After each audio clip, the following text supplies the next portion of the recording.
to the Take Your Power Back Show with Peak Performance Breakthrough Coach Kim Yeater. Today's empowering program will encourage you to step into your power, to take action in your leadership, and allow your voice to be heard.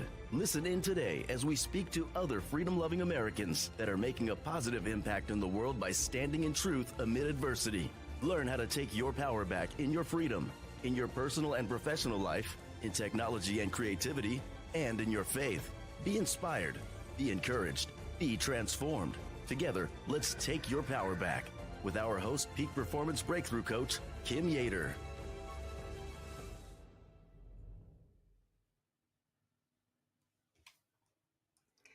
Well, hello there, my freedom-loving patriots. Welcome, welcome, welcome. Welcome to the Take Your Power Back Show. What an incredible show we have today. I'm Kim Yeater, Peak Performance Master Coach and host of the Take Your Power Back Show.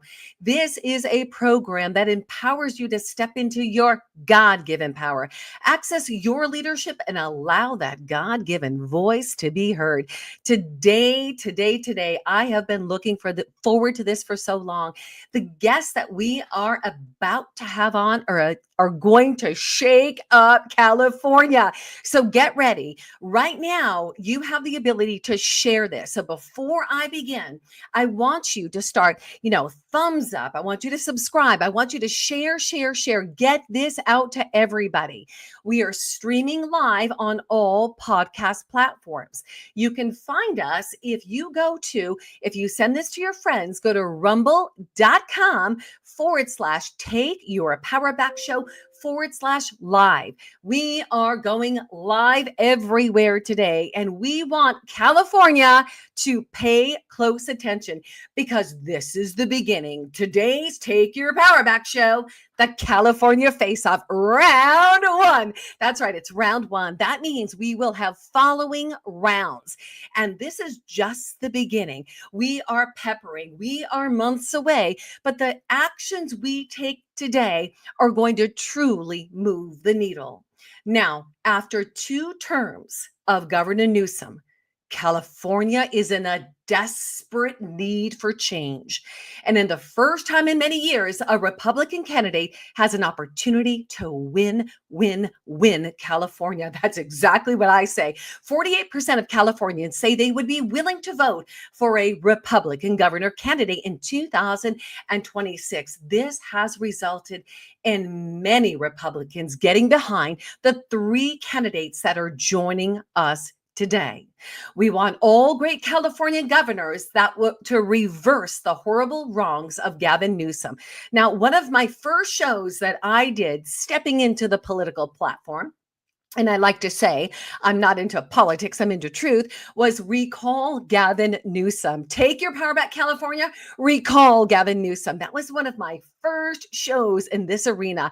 It was at a very liberal station, KCAA Radio, and the owner loved my show. He just loved my show. So he said, hey, to my producer, do you think Kim may want to, or one of your team members may want to do a show on recalling Gavin Newsom? You see, it was hitting him in the pocket too, all that Gavin Newsom has done. And I raised my hand. I said, sign me up for the Christian Jubilee. And that was the beginning of Take Your Power Back Show. Take Your Power Back, Recall Gavin Newsom. So today, and in the days to come, we've got to reverse the horrible wrongs of Gavin Newsom and elect a candidate that is experienced and competent as a leader. That is going to be really, really key. Now, this is not about what these leaders say they will do. We've heard many candidates in the past who've said much, but not done much, right? We know it's all about action. So after listening to We the People, these are the people all over California. These are entrepreneurs. These are business owners. These are moms and dads and educators and lawmakers, people that want to take California back again. I heard your voices loud and clear. I knew how imperative it was to create a space of transparency. And I believe that these three guests that we have on today are going to bring it. They are going to bring it. We want a government of the people, by the people, and for the people. That means a candidate, when elected by the people to govern California, does what he says he's going to do. And we see that even in the actions he or she is doing right now. Well, let's get ready because it is time we rally the forces together. We have three of the candidates running for governor in today's California Governor Face-Off. We've got Riverside County Sheriff Chad Bianco, Leo Zacky, Vice President of Zacky Farms, and Leo Naranjo, retired U.S. military. Get ready for a powerful conversation in round one of the California Governor Face-Off. I almost wanted to say Governor Newsom Face-Off, but it's the Governor Face-Off. So before we bring in our amazing warriors, we're going to take a moment and thank our sponsors, because truly it is because of the sponsors that the Take Your Power Back show is possible. So our first sponsor today, and that I really want to thank, is an incredible sponsor. Our sponsor is called Patriot TV Beef. What does that mean for you? Well, I don't know about you, but when I eat my beef, it better not have hormones, and it better not have antibiotics, and by golly, it better not have mRNA in any of those calves or their mamas. Here's the deal. You too can access exactly what I accessed. It is called Patriot TV Beef. It is the bomb diggity, guys. Take a look. No hormones, no antibiotics, sent to your home. It is vertical integration. It is the bomb diggity, the best ribeyes I have ever eaten. Go to patriotvbeef.com. That's patriotvbeef.com.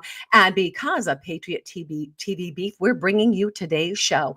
Not just that, but what about our Patriots Buying American? Patriots Buying American, here's the deal. You all know we're in the midst of economic warfare. Where we're spending our money, we're voting. So we've got to ask ourselves, where are we spending our hard-earned money? Are we spending our money supporting Procter & Gamble, Colgate and Palmolive, Johnson & Johnson, Unilever?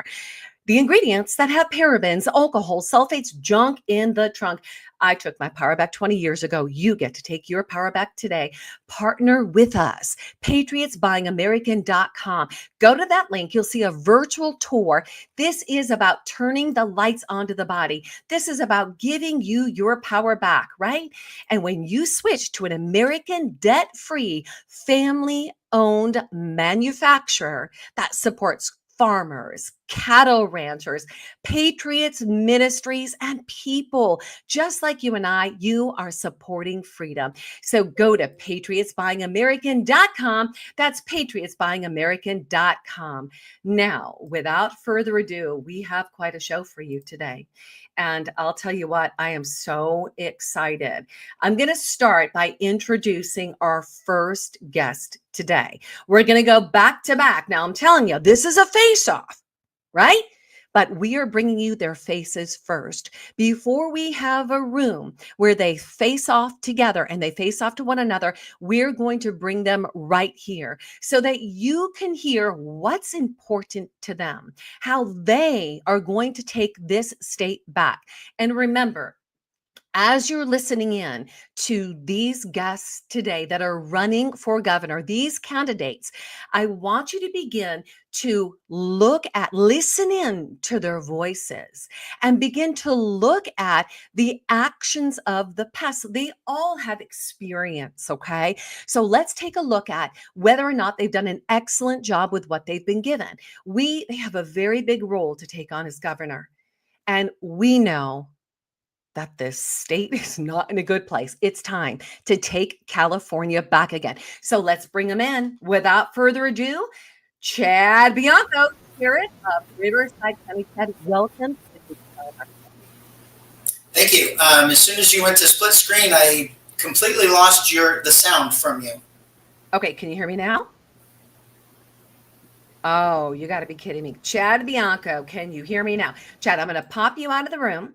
Okay, so give me a thumbs up if you can hear me in the back room, Chad.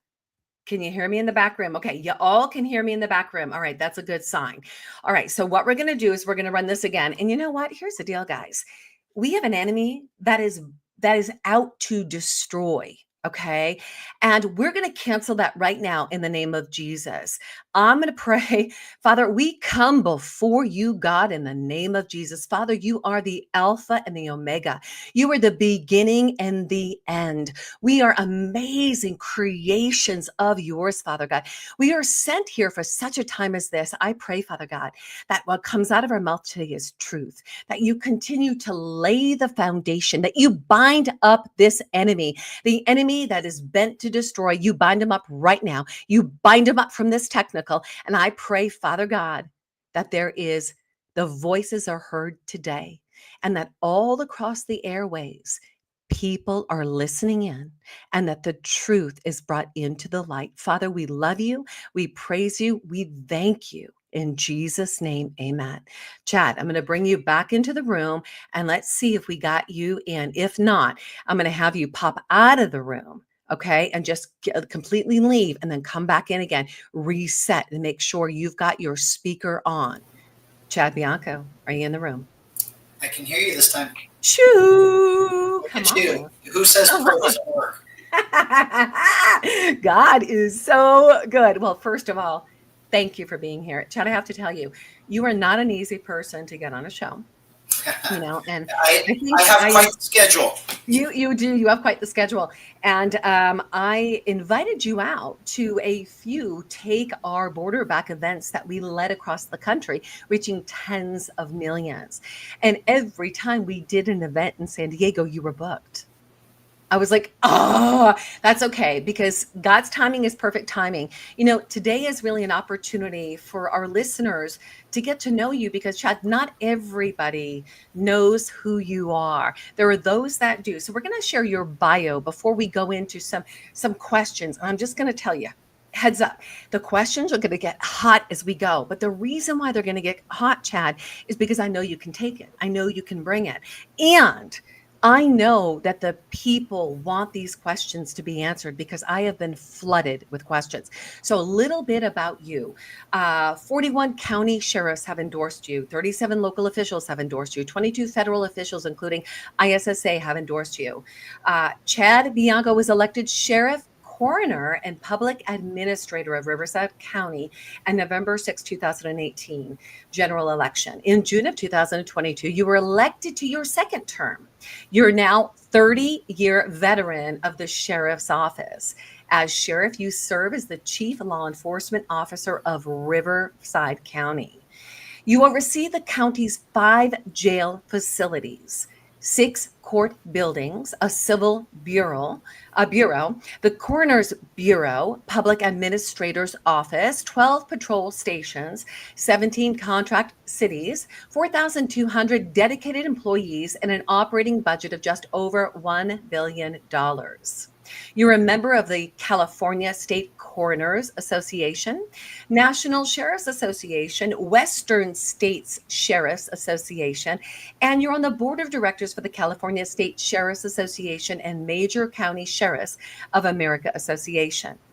You're married with 4 adult children. Well, Chad, I got 4 adult children too, and 4 grandchildren. I only got 2. You and your wife, Denise, live in the Woodcrest area of Riverside. You believe in service above self.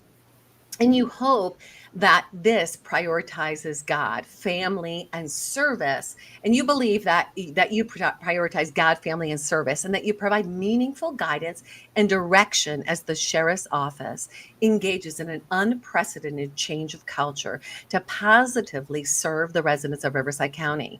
You're focusing on some of the key issues for you, Chad, is safety, affordability, education, immigration, agriculture and water, energy, insurance, emergency response, transportation and infrastructure, homelessness, housing, public safety, and the whole enchilada. So, Chad, that's a lot. Again, I want to say welcome. I'm very happy to have you here today. Thank you. All right. Are you ready for the game one? Game one, first question. We're going to hit them hard. We've got a row of questions for you. And then let's just have a powerful conversation. Okay. Tell me about the gameplay to make California safer in the wake of Prop 36 passing. Now, for those who are just learning about Prop 36, it allows felony charges for possessing certain drugs and for thefts under $950, both currently chargeable only as misdemeanors, with 2 prior drug or 2 prior theft convictions as applicable. Defendants who plead guilty to felony drug possession and complete treatment can have charges dismissed. Increases sentences for other specified drug and theft crime, increases prison sentence, may reduce savings that currently fund mental health and drug treatment programs, K through 12 schools and crime victims. Any remaining savings may be used for new felony treatment programs. That's kind of what we're hearing is the best way to describe Prop 36. There may be some things that I don't see here, so give us the deal. Yeah, that's basically it. So Prop 36, as you know, came into pass because Prop 47 back in 2014 we were fed a bill of goods by our state government, our Attorney General at the time, Kamala Harris, and we voted for something that we didn't know what we were voting for. It was called the Safe Schools and the Safe Streets Act. It passed. 60% of the state passed it. It sounds good. Anybody would vote for that. But really, that was almost the beginning of the end of public safety in California. It increased our homelessness exponentially, drug use, addiction, theft, all of those things that Prop 36 was to address. So I was the law enforcement coalition head, I guess you would say. So basically the law enforcement face of Prop 36 for all of last year, traveling the state, doing interviews and community groups and everything else, trying to get the information out, the education out to our residents of what Prop 36 would do and basically how it would combat Prop 47. So the things that you described, that's exactly what it is. It's basically, it's not a fix-all. It's not a repeal of Prop 47, but it was enough to give us a bite at the apple to get a bipartisan effort to get a big repeal for Prop 47. The dirty little secret that the governor wouldn't let anyone know, or that the legislature wouldn't let anyone know, is during this, while we were trying to get this passed, and they were coming up with bills of their own saying that they would do it with passing laws, is this was passed. This was a voter initiative that was passed by voters. And with that, the legislature cannot fix it. They cannot change it. They cannot do anything to those laws. So it has to be changed and fixed by the voters themselves, which is why we brought Prop 36 back. So that we knew that it would be a way uphill battle. We lost in 2020 to repeal 47. So this time I don't want to say watered down, but we only took a portion of the bad 3 of Prop 47, and we got major bipartisan support. We had very prominent Democrat mayors and legislators in the state that bought onto this because it's common sense. This is common sense, making crime a crime, holding people accountable for their crime, and then actually being able to, technically it's not a bad term for the government, but force people into getting rehab. Before Prop 47, if someone was arrested for drugs or being under the influence, their option was you can either go to jail or you can go to rehab. Pick. But we made them do one or the other. And if they didn't go to rehab, we made them go to jail. Most of the time they pick rehab, and that's a good solution. It's cheaper, and hopefully they get their lives on track and become productive members of society and get back to life. But if not, then jail was always an option. Prop 47 took that away. So Prop 36 puts that back. We can actually force them into rehab or go to jail. It gives us that tool to get them sober, get them help, and then hopefully get them back into society. It also allows us to sentence people to prison for theft, which, I mean, you can't turn on the news without seeing the rampant increase in theft, especially in takeover crimes of gangs where they, mob a business and just loot the place. And it basically is empowered criminals to just do more and more and more. Whatever you can get away with, you'll do a little bit more. Mm-hmm. So Prop 36 is not a lifesaver for all of our issues, but it's a very big bite at the apple. The problem with it right now is it entails funding, and it entails the implementation of the implementation of this entails the governor to put funding in the budget for these programs, for these judges, for these treatment programs, and he refuses to do it. Nothing that was mandated by this law is being funded by our governor, because in the end, he wants it to fail. So as we're moving forward, my battle in Sacramento until we get the funding will be to make sure that Prop 36 gets the funding needed to allow these drug courts, allow these rehab programs, allow the people to go to court for the prosecution of their crimes. Another thing an unintended thing that we didn't anticipate was we still have liberal judges that are refusing to sentence under the new terms of Prop 36, and they are sentencing under the old guidelines of Prop 47. So the battle that we have is getting funding and getting the education out to the people, the media, to report that these judges will not follow the current law under Prop 36 that was voted in by the people, by 3/4 of the state, mind you, and 3/4 of the voters. And it's really going to be a battle. It's a battle against this very, very liberal agenda that just has a love affair with criminals. So do you feel like if we get the information out to the people, that the people are going to be able to fight it? And then how can they fight it and get these judges out of their seats? Well, we have to fight it in the public. So it's not a physical fight, and it's not a go out and loot and go out and damage. It's making our voices be heard. So these legislatures, who really, that's the only thing they're concerned about, is getting elected again. So if they know they're not going to get elected again because we are fed up with the direction that they are going and not implementing the will of the voters, especially when it comes to public safety and crime, then they will change their position. They will vote the way we want them to vote. They will, unless they suffer the consequences of their voting public, of their constituency. So this is really a matter of putting a light on the deeds that they are doing or failing to do while they're up in Sacramento, and letting the public see what really happens there and the complete dysfunction that's going on. And we know from past experience that when that happens, it's pretty much common sense. When I'm not going out on a limb and wanting these crazy ideas and crazy things. This is 100% common sense. So when that common sense or lack of common sense is exposed from these legislatures, it makes them change their mind. And it makes others not want to go on board because of the public backlash. Got that. So Got that. That's what it's going to be about.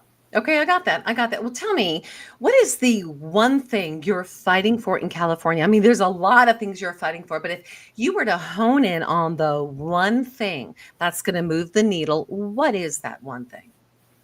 Are we talking about currently or in this run for governor? In this run for governor, and then, so kickstarting it in the run for governor, and then taking it on the moment you're in office.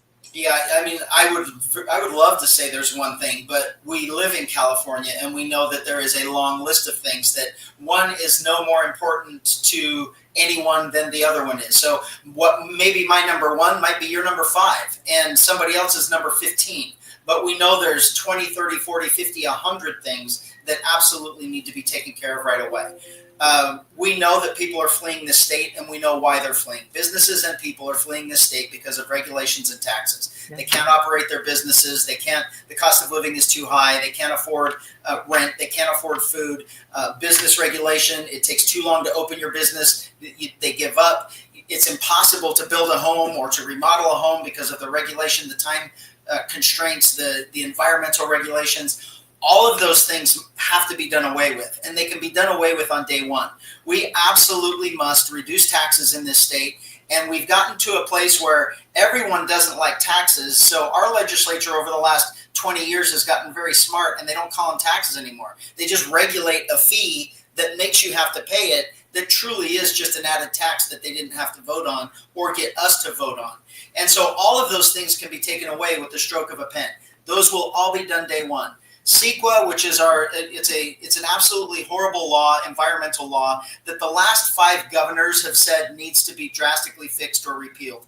I will absolutely cancel it on day one, and we will leave it canceled for the 8 years that I am governor, or until the legislature removes CEQA from its current form and either makes drastic changes or eliminates it altogether. Let's distinguish real quick what CEQA is. CEQA is basically an act, an environmental protection act, that has just gone off of the rails. It started probably with a good idea, but has been completely abused and manipulated and morphed into something that is just it's the regulations and the time that it imposes on environmental studies destroys all buildings. So for instance, I'll tell you a perfect example. I'm in government.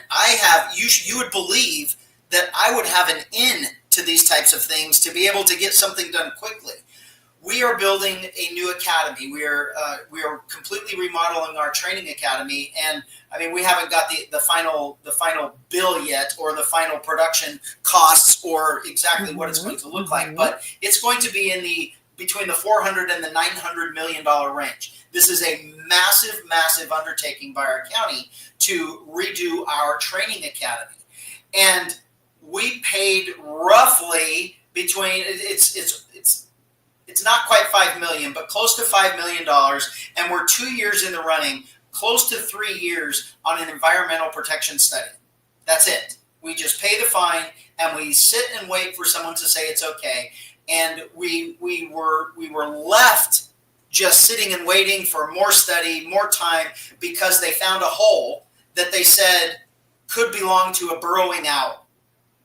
Well, if they find an owl on the property, which they never did, but if they find a burrowing pair, that's a disaster. You have to give them like an acre or something of land that you can never touch. If you find 3, you can no longer do anything.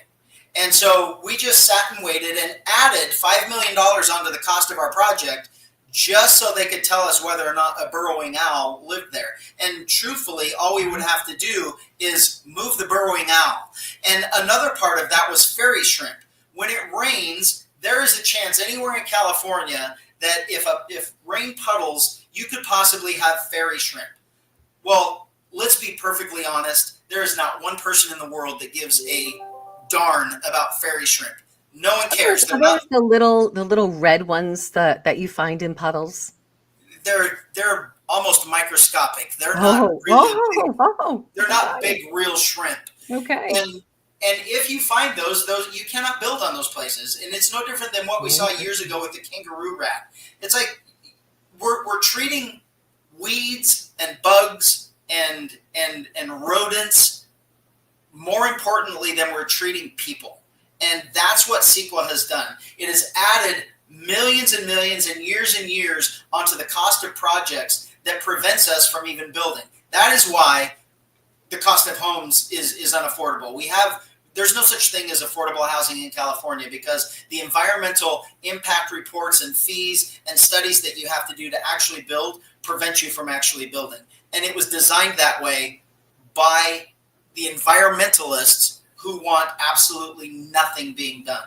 So you have CEQA and like for instance in the fires that we just had, CEQA really prevents anything from being done for the cleanup, for the repairs, for the remodel, for the rebuilding of all of these homes without environmental impact studies. And so the governor, with a stroke of his pen, eliminated CEQA for the Pacific Palisades. Well, if it's that easy and we can make it that easy for everyone, why haven't we done it years ago?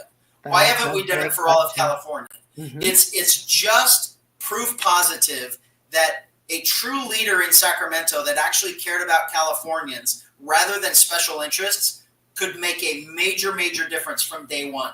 So the environmental fees, the regulations, those types of things with CEQA, the building regulations and red tape that cause time and money to be built into all of these projects could be done away with a stroke of a pen. We are in a housing crisis, a housing emergency in California for lack of housing with people that need housing. And a governor with integrity, with a little bit of stomach muscle, who can do the right thing for the right reasons if he had the courage, could make those changes on day one. And we could get back to building California to make it affordable. That's right, Sheriff. So affordability and cost of living are the top of the list of issues that are most concerning the Californians, just as you said. Yeah. Now, let me ask you this. Taxes going to that. Taxes, yep. So in the time since you've been sheriff, Okay. The annual budget of the Sheriff's Department has nearly ballooned 5 times what it is when you started. So at the Riverside Sheriff's Department, you guys have lost over 75 million in lawsuits and settlements during your time as sheriff. So this includes, suits for wrongful deaths, wrongful arrests, sexual extortion lawsuits, defamation, brutality, a practice of unconstitutional or unlawful policing, city civil right violations, and so on. But the most concerning thing, and I want you to rectify this for me, okay, and for the people, is in 2024, the annual budget of the Sheriff's Department was 1.15 billion. And the executive office recommended 1.9 billion. So the 2023 budget was 1.1 billion. 21, the approved budget was a little over 865 million. The 2019 Riverside Sheriff's Department budget was about 236 million. How do you reconcile this with what you said about, making California affordable so that people can actually live here? How is that showing up in your home? Yeah, so unfortunately, that was a very, very, very long question with It was. unfortunately some bad And thank you for information bearing with me. or bad statistics that you threw out there. So I have absolutely no idea where you got it. These are on the web. We vetted these statistics. So I'm curious and you know what? If anything that I say today is different from what you're present to, get that to me, because I really would like to cross-reference. We've done a lot of research. Okay, it's impossible. We haven't had a $200 million budget in probably 50 years. So I don't know where you came up with that to say that we've increased, because that's simply not true. And the fact of our budget, because of normal, minimal, usually between 3 and 5% per year increases in salaries for deputies in contract negotiations with our Board of Supervisors, where all of our unions, not just deputies, but SEIU and LIUNA of union employees that negotiate contracts, they're in 3-year, 5-year contracts. And in those contracts, every single year, the cost of employees go up. The fact of my budget is over 90%, about 93% of my budget is salary. It's salary and medical and basically industrial fees that go along with hiring. So the vast majority of our budget comes from personnel, and that increases every time the Board of Supervisors authorizes a raise. So from the size of what we are, they're truly minimal nominal raises that are not really indicative of other places in the entire country. So our deputies are about the middle of the range. At one point, we were at the bottom of the range. We were the lowest paid staff in all of our comparable counties, especially size-wise. The deputies recently got a contract that gave them a raise. Our LIUNA got a raise. Our SEIU members got a raise that have put us close to the middle. It all sounds great that we're in the middle of the pack, but we're at the beginning of everyone else's, all these other counties' budget processes, and they will all get their raises now and their contract increases, and we will once again be at the bottom. So we've always known that. It's been like that since I've been here 32 years now, and it's been like that since I started. We work here because we're proud of working here. We work here because we like this county, and we know that we do get paid a decent salary for what we do, and we're okay with being the middle or toward the bottom. We don't have to be the top paid. Gotcha. Well, those budget increases.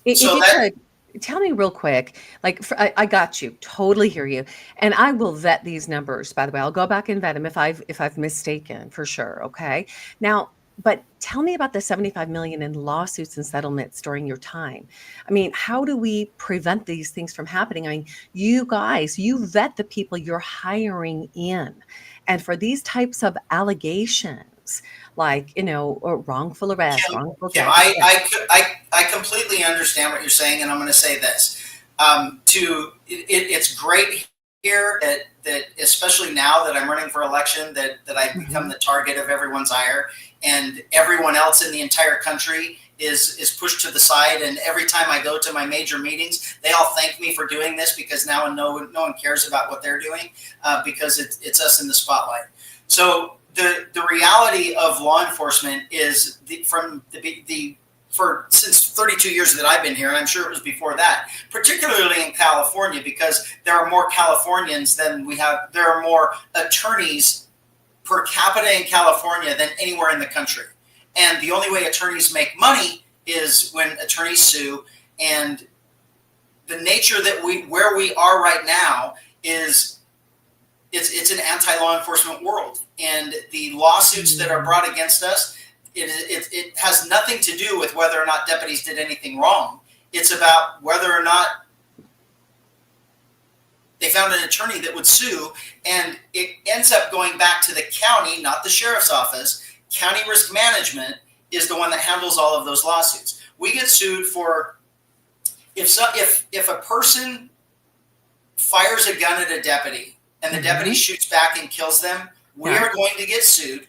They are going to sue us for the family had this perfect little child that was just going to turn his life around, and they're going to sue us for 10, 20, 30 million dollars. And then it is up to the county risk management whether or not they want to fight that lawsuit for forever until we either win or we don't, or they make business decisions on whether or not they want to settle the case based on the cost of our own attorney fees to defend ourselves.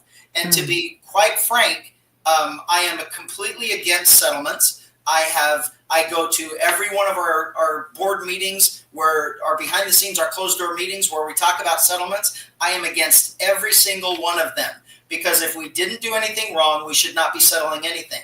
The problem with the county is they look at the risk versus reward. If it's going to cost $1 million for attorneys to represent us, with the potential of a jury awarding $5 million, and the person wants to settle for $500,000, the county's going to settle for $500,000. It's half the price of our attorneys. The problem with that is it creates predatory attorneys who basically ambulance chasers who are going around re-victimizing these families and just bringing them into court, hoping for that settlement, knowing that they're going to get a settlement, and it's an automatic paycheck for these attorneys. Yep. So we have not suffered a loss from a lawsuit for doing anything wrong. We suffer losses for settlements. We are settling cases rather than the potential outcome of losing a case if you fought it and lost it, and what the insurance companies say you're looking at. So if the insurance company, we're self-insured up to $5 million. If the insurance company says this is a $20 million lawsuit and we are not going to cover you over the $5 million, then we're more than likely going to go with the insurance company and say, we'll settle it for $5 million. Or you fight it and you win. Mm-hmm. And that's my position. You fight these things until you win, because it creates a predatory environment. Now, most of these lawsuits over that time, lawsuits take 3 to 5 years, sometimes longer, to work their way through the system, sometimes 10. We have one that's probably 14, 15 years in the making that's probably going to get settled within the next couple of months, but we've fought it for 15 years. We didn't necessarily do anything wrong, but now it's just going on and on and on, and we've come to a settlement agreement where they're willing to settle it and go away, and we're cutting our losses. But that's a business decision, and that's up to risk management professionals and attorneys that make those decisions. If it were up to me, we would fight everything if we didn't do anything wrong.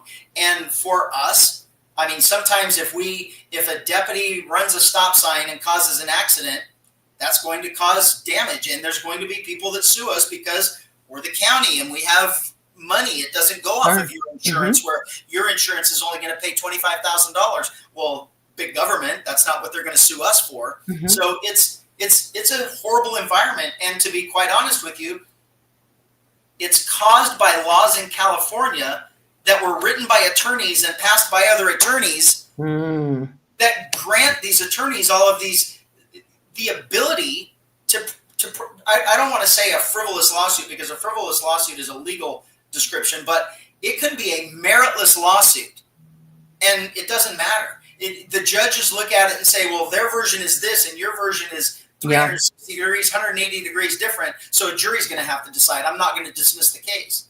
And so now we have to make that decision. Are we going to just drag this on through court, or do we settle for a few $100,000 and go away? So the settlements, I mean, just throwing out $70 million and saying, oh my God, look at what he's done. It all sounds good because $75 million is a lot. But based on the 5 million contacts that I have with criminals every single year, it's kind of minuscule. We do a very good job of doing things right in this county, and the people that do things wrong, I'm probably one of the I don't know the word I'm looking for, but one of the harshest critics of deputies doing something wrong. And we fire people for things that other agencies don't fire for. And we make no qualms about it. If you do something wrong that embarrasses us, you're probably going to get fired. And here's the thing about, we do background checks. The problem with that is that I hire from the human race. And so all I am doing is hiring from the general public. I have no magic wand. I have no magic ball, crystal ball to say whether or not this person is going to be ethical their entire career. And if they do something stupid when they get on the job, when we catch them, we fire them. We put them in jail when we can. Yeah. Well, let me interrupt for a second, because I appreciate you just really laying this out for me. Now, there are allegations and now proof that one of your current sergeants, Dave Tinker of Riverside Sheriff's Department, has been accused of making OnlyFans pornography with his wife. Are you aware of this? Because from our research and findings, this has been going on for some time, and we heard that you were present to this. So all I know is that is quite an embarrassment to the department, and it sounds like it would be a violation. Are you present to this and aware of this? So it's obvious some of the information that you've gotten just from some of the information that or the questions that you're asking and some of the statements that you've made is you're picking a fine group of individuals to get information from for this interview. Sergeant Tinker is a fantastic employee for us. He does a great job. He's always been a great investigator. He's a great supervisor now. A little bit of reason, common sense, and just a little bit of factuality. Do I have to care what his wife does? Do I have to care what his friends do?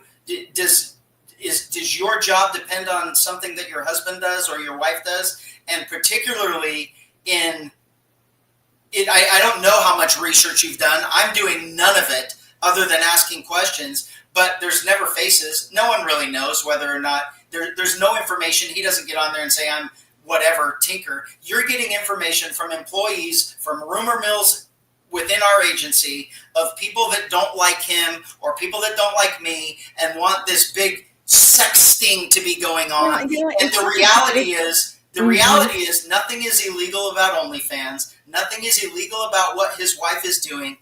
Her face is never seen from what I've been told, and neither is his, if anyone is even sure that he's involved in the making of them. Sure, Bianco, though, isn't that embarrassing? I mean, personally, if those are people that I'm leading, right, and they're representing my district, they're my men, they're my women, they're my leaders, and this is what's happening in their home, and it's out to the public, and from my understanding, there's actual videos where you can see their faces.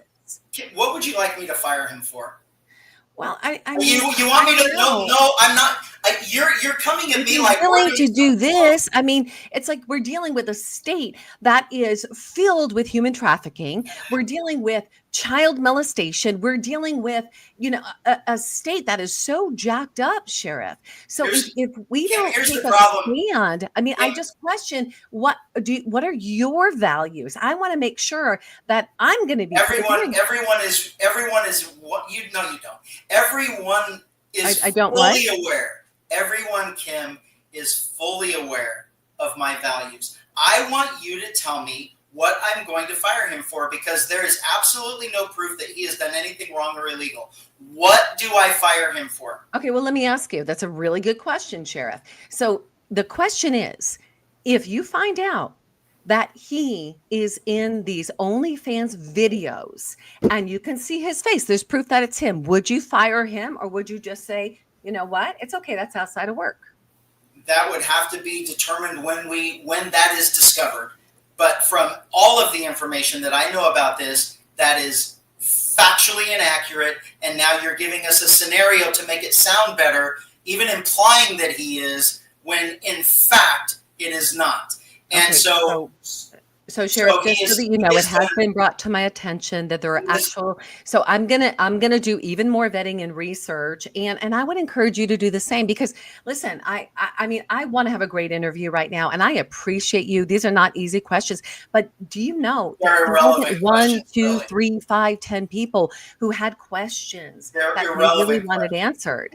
We know all of the people that are doing this, that are spreading this information, and all were either terminated or quit or retired in lieu of termination. That's good. I like to hear that. Yes. I like to hear that. That is why we're hearing this. And then this is the thing. This is absolutely irrelevant and stupid for this investigation, but it highlights something super important. Republicans are their own worst enemies in elections. And if this continues down this path, Kamala Harris will be our next governor, because there is absolutely no one on the Republican side of this election, of the 2026 governor election, that has a better chance of winning this from the Republican side than I do.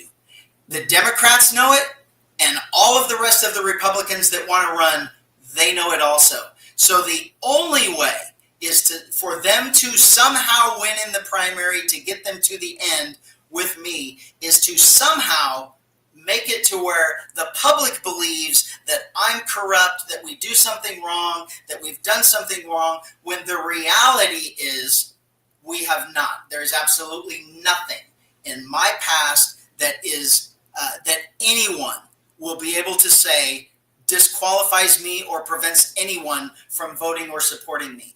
What we are seeing now is paid bloggers who are spreading information, who are spreading misinformation, and information taken completely out of context, just to prey on the emotions of voters, to play on the emotions of voters, to get them to somehow not like me, and then they'll like somebody else better. Because the other people running know they may all be good people, but this is the Republican game. You destroy the other Republicans in the field so you can get to the end game of the November election. What's good is that you're here right now, and that we're having a powerful conversation, and that you are sharing whatever needs to be shared today. So let's traverse for a second. Let's talk sanctuary state. Okay. We are a sanctuary state. Now, I led the Take Our Border Back movement across the country, an amazing team. I was one of the co-founders, and the fact that we have a sanctuary state, to me personally, is very concerning. We have 11 counties that are super sanctuary states. So what are we going to do when you're in that position as governor? How are you going to take this on? I mean, even right now, are you in agreement that law enforcement works with ICE to safely release and send out illegal immigrants that have come in during this open border period, and those gang members and those that are, have a background of corruption of some kind? Yeah, we have always cooperated with ICE, and we have always done everything we could, even within the confines of SB 54. So to be clear, SB 54 is an absolute complete disaster that must be repealed. SB 54 does nothing to keep communities safe, and it does absolutely nothing to protect immigrant communities, who they say that's who it protects. It was designed, and it only protects criminals. It was made to prevent law enforcement from releasing criminals to ICE so they could be deported. The problem is that our emotions, the lies that have come from politicians about what it is and what it does, causes everyone to really not know what's even happening. So the number one role of law enforcement, the role of immigration is a 100% role of the federal government.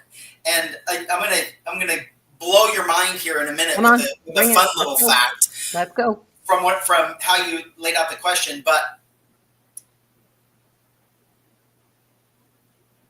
I am 100% against and the line level staff from immigration enforcement. That is the role of ICE. That is the role of Border Patrol. That is the role of our federal government. I cannot have, and what we have in this county and what we have noticed since the election leading up until the swearing in, and then it really happened at the swearing in, but the rhetoric started at the election when the dishonest politicians started saying that that law enforcement was just going to round everybody up and ship, all these people, legal citizens and everything else back to the country that they came from.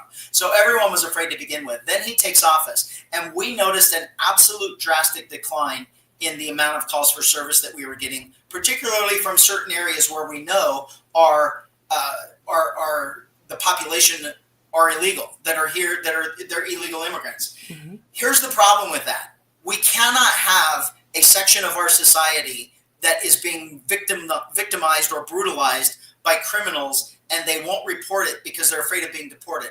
I cannot have a woman afraid to call 911 that she was raped because she's afraid she's going to be deported instead of us helping her or find the person that raped her. So never has local law enforcement been involved in street level enforcement of immigration, because we are there for everyone that's in our communities to make sure they are safe and make sure we safeguard them and their families and keep criminals away from them. And that's how it should be. On the other hand, once you arrest somebody and send them to jail before SB 54, once you sent them to jail, when I worked the jail, we would determine whether or not they were in the country illegally or not. If they were there illegally, we would call ICE. ICE would come pick them up, and they would deport them. That's how it should be. That's how it should operate, and that's how it used to operate. As governor, I will ensure that that's how it operates again. Here's a little fun fact for you. Everyone is all up in arms about the 10 million immigrants that have come across the border illegally in the Biden administration. So the fun little fact is none of those 10 million are here illegally. They are in this country legally because the president invited them in, and then Border Patrol processed their, hold on. You're right. No, I 100% agree with you. You are correct. Processed them into this country and then gave them paperwork to be here. They sure did. No one knows that. No one understands that. Treason. And no one cared when it was happening. The Democrats didn't care when it was happening. The Republicans didn't care enough to be outraged and vocal about it. And in the midterm elections, vote those people out that were supporting it. Yeah. We just went on about our business, and now we're labeling them all as illegals when honestly, even from an ICE perspective, from a federal government perspective, those people are not here illegally. They still have to find the million gotaways that we don't know who they are or where they are. Those are legitimate to find and figure out whether or not they should be here, and then get them out when we realize they're not. And then some of them, when they end up in custody, we do everything we can to get ICE to pick them up and deport them.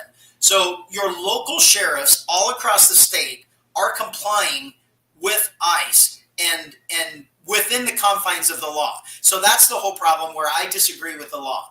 The law says certain felonies, and they have to be serious felonies. Well, I particularly don't believe that, because there was a person here in the country illegally in Riverside County that was arrested 3 times for drunk driving.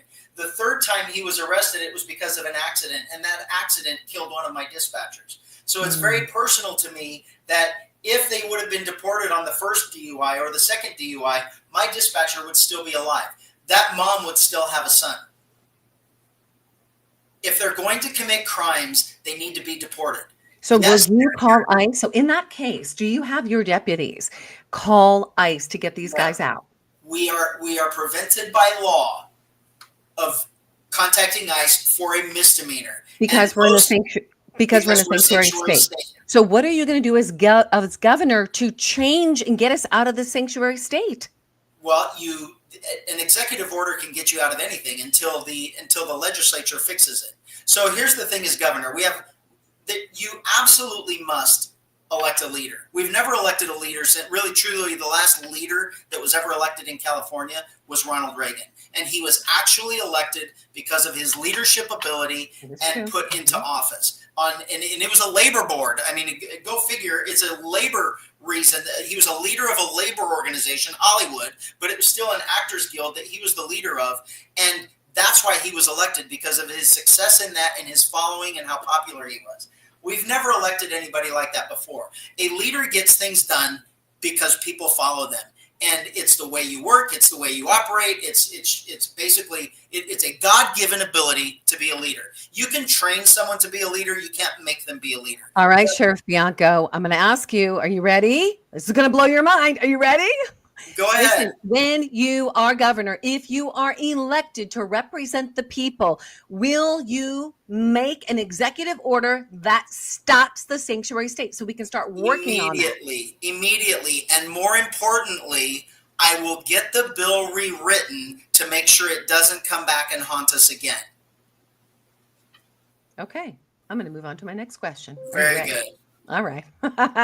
Are you enjoying this conversation? I'm enjoying it. But I got to tell you, I only have 15 minutes. All right, then we're going to bring it.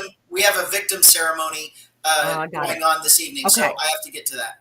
All right, so let me ask you this real quick. This is really big for, this is huge. You've heard it over and over. You've been in multiple interviews. Why did you and your deputies take a knee in support of Black Lives Matters protesters? Before you answer, hang on a second. This is really important. I have gone through so many videos. I'm like, listen, why would he take a knee? Like, I can't imagine being in that situation, first of all. Okay. So the whole Rodney King thing, let him breathe. I cannot imagine being put in that situation. Okay. In that role as a leader. Now, your guys follow your lead. What I saw, okay, with my eyes, I saw the protesters begin to take the knee. I saw the officer right beside you. I don't know who that is, but he was the first one to take that knee. And then some of the deputies behind started to take the knee. And then I saw you were talking, you looked over, you saw him take the knee. Then you looked back, you took that knee. And I've heard you say in some interviews that you were praying. Sheriff, it didn't appear to me that you were praying. So help me to understand. I mean, I can't imagine being in that situation. But if you take a knee, you cannot reason with the unreasonable, and they'll continue to push and take. So help me to understand. So if you're going to just look at what you saw, and you can't understand, and you will never understand because you weren't there. You are sitting nice and safe behind your computer screen, and you're clicking rewind and you're watching it over again. You have absolutely no idea what's going on there. Even, several days after, we watched all the replays and listened to all the BWC and listened to all of the recordings that we had and the monitors that we had and the video and everything else, looking to make sure we could identify suspects. We could make sure that we didn't do anything wrong. And there's all kinds of things that you could hear or that you can see. What you never saw on TV, and you've never seen any of the videos, are the people saying F Bianco, F the police, kill the police, all of those other things that's what they are. What you also don't see there is any of the backstory that went into that entire incident. You don't see the 10,000 people that were there. You don't have any perspective of what was there. You're just sitting back watching a screen saying, yeah, tell me. That's why I want this for you to share. So I've explained this numerous times, and the bottom line is you just say, I just can't believe you did that. So you're either going to believe it or you're not going to believe it. But here's the thing. Help me to understand what was going on in your mind at the moment. Let me tell you then. We were dealing with them for about 4 days. We knew they were coming. We're planning with the organizers. That kid that was there had applied for us before, didn't finish the process, didn't kicked out. He just didn't finish the process. So several of our department knew who he was. He'd been involved in other community events, organizing things like that. So we had a history with him, and I had met with him on numerous times. And he knows exactly who I am. I have never been afraid to publicly state my faith or pray in public or admit that I'm a Christian in public. It means nothing to me. I'm not afraid of that at all. So every time that we met, he is no different. And we would end in prayer, sitting here in my office. We would end in prayer. He would go on his way, and we'd go on about our business. So what no one knows or no one cares that night is the timing of everything happening. Mm. And as we are getting to the point where we know the peaceful protest is now turning to a riot, and we are at the point where we are going to tell them that this is now an unlawful assembly, and we are going to make them leave. We're going to make them leave, where it's going to happen, and this is almost over. And then the sad thing is I've got 10,000 people there. Not all of them are bad. So I can't treat all of them bad because 4,000 of them are bad. So those are the things going on. We already watched LA. At the time, LA was on fire. Buildings were being looted. LA was on fire. It was complete mayhem. And these are the same people. It's the exact same people. We knew they were coming. We've identified them as the same people in LA. So what was the message that you wanted to send them and to the people as you took a knee? Help me to understand. They asked us if we would pray for a peaceful resolution. Some of the deputies said, no, we're not praying. Others said, even yes. though they were yelling, take a knee, take a knee, take a knee? Well, I'll tell you this. Me hearing take a knee, I didn't hear one take a knee until 3 or 4 days later when we're watching all the news stories, and then you can hear it. At the time, no one heard it. So here's the reality, and this is what I want to tell you. I'm not going to go into detail and tell you what happened all night long. I'm going to tell you that when something doesn't make sense and it just can't be right, it obviously isn't. And maybe your opinion is wrong based on something that you saw because reality doesn't reflect that. I am one of the most respected law enforcement officers in the country, very much so the state, and most definitely in my county, not just in my department, but our county police, our municipal police departments. BLM is a direct adversary of law enforcement. Sure. They were nothing but kill the cops. Yep. Cops are murderers. Mm-hmm. We are absolute foes. And now we've learned that they're just, it's a domestic terrorist organization. But at the time on that day, they weren't called that, right. But we know that's what they are. We are absolute mortal enemies. If I would have kneeled to BLM, never would I have been elected again by my department, supported by law enforcement, supported by the state law enforcement. Law enforcement people, all of the cops that were there know exactly what happened, and it's not what people believe that they see and that they're being told from the news station. And more importantly now, from the people that are spreading this, again, we have to destroy Chad Bianco because he's the front runner, and the only way we're going to get into this position if we somehow take him down. It doesn't make sense. I cannot be the leader of law enforcement, one of the most respected leaders of law enforcement, and be the guy that kneeled to BLM. It didn't happen. I got it. So if I'm understanding correctly, you guys had a meeting 4 days prior, and you guys talked about praying. We met every single day. But you guys talked about, so that I understand, you talked about that day when you guys met that you would pray. So no, your deputy, that was said that. No, I didn't say that. Okay, I'm sorry. That night, I said, we're done. We're getting over with. And he's like, can we pray for a peaceful resolution? Of course we can. Can the deputies pray? I can't make them. If they want to, they can. Some said yes. Some said no. It's no big deal. The bottom line, it didn't happen, Kim. And it makes absolutely no sense. If it doesn't make sense and nothing else goes along with it, maybe your perception and maybe what you think in your opinion that was influenced by news and news media and news recordings, maybe it's not 100% accurate. And this is great. This is a great conversation. I know I've got one question. You got to go. I'm going to move on over, and I appreciate you taking me down this road and explaining that to me because the people want to know, and this is your space to share what's happening. Last but not least, you've got Van Miller, right? So we heard about the third attempted assassination of President Trump. What we heard in the press conference was your deputies thwarted the attempted assassination of President Trump. So you got because I want to understand this. You got your information from your deputies. They passed over the information to you. Did you vet that information before you made that comment? And then the Epic Times comment where you said that Van Miller said, I am here to kill President Trump. So I want to understand, Sheriff, help me to understand. Well, that's absolutely not a fact. What was told to us relayed through numerous people, through the FBI, the Secret Service, and my staff, from line staff up to management, was that he admitted he was there to shoot the president. And then shortly after that, we were told, hey, he didn't say that. We've listened to the recordings to say it, and we don't know who started that. We don't know who said that, but we've listened to the recordings. He didn't say it. And that's why it was corrected.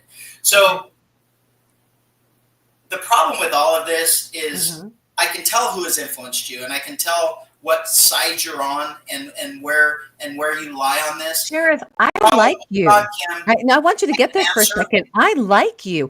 I looked at your bio. And I'm blown away. I'm like, dang. And do you know there were people who had come to me who said, you got to have him speak at Take Our Border Back. You got to have him speak.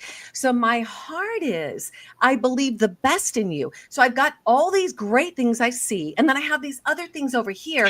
And I'm looking at Gavin Newsom and I want him out.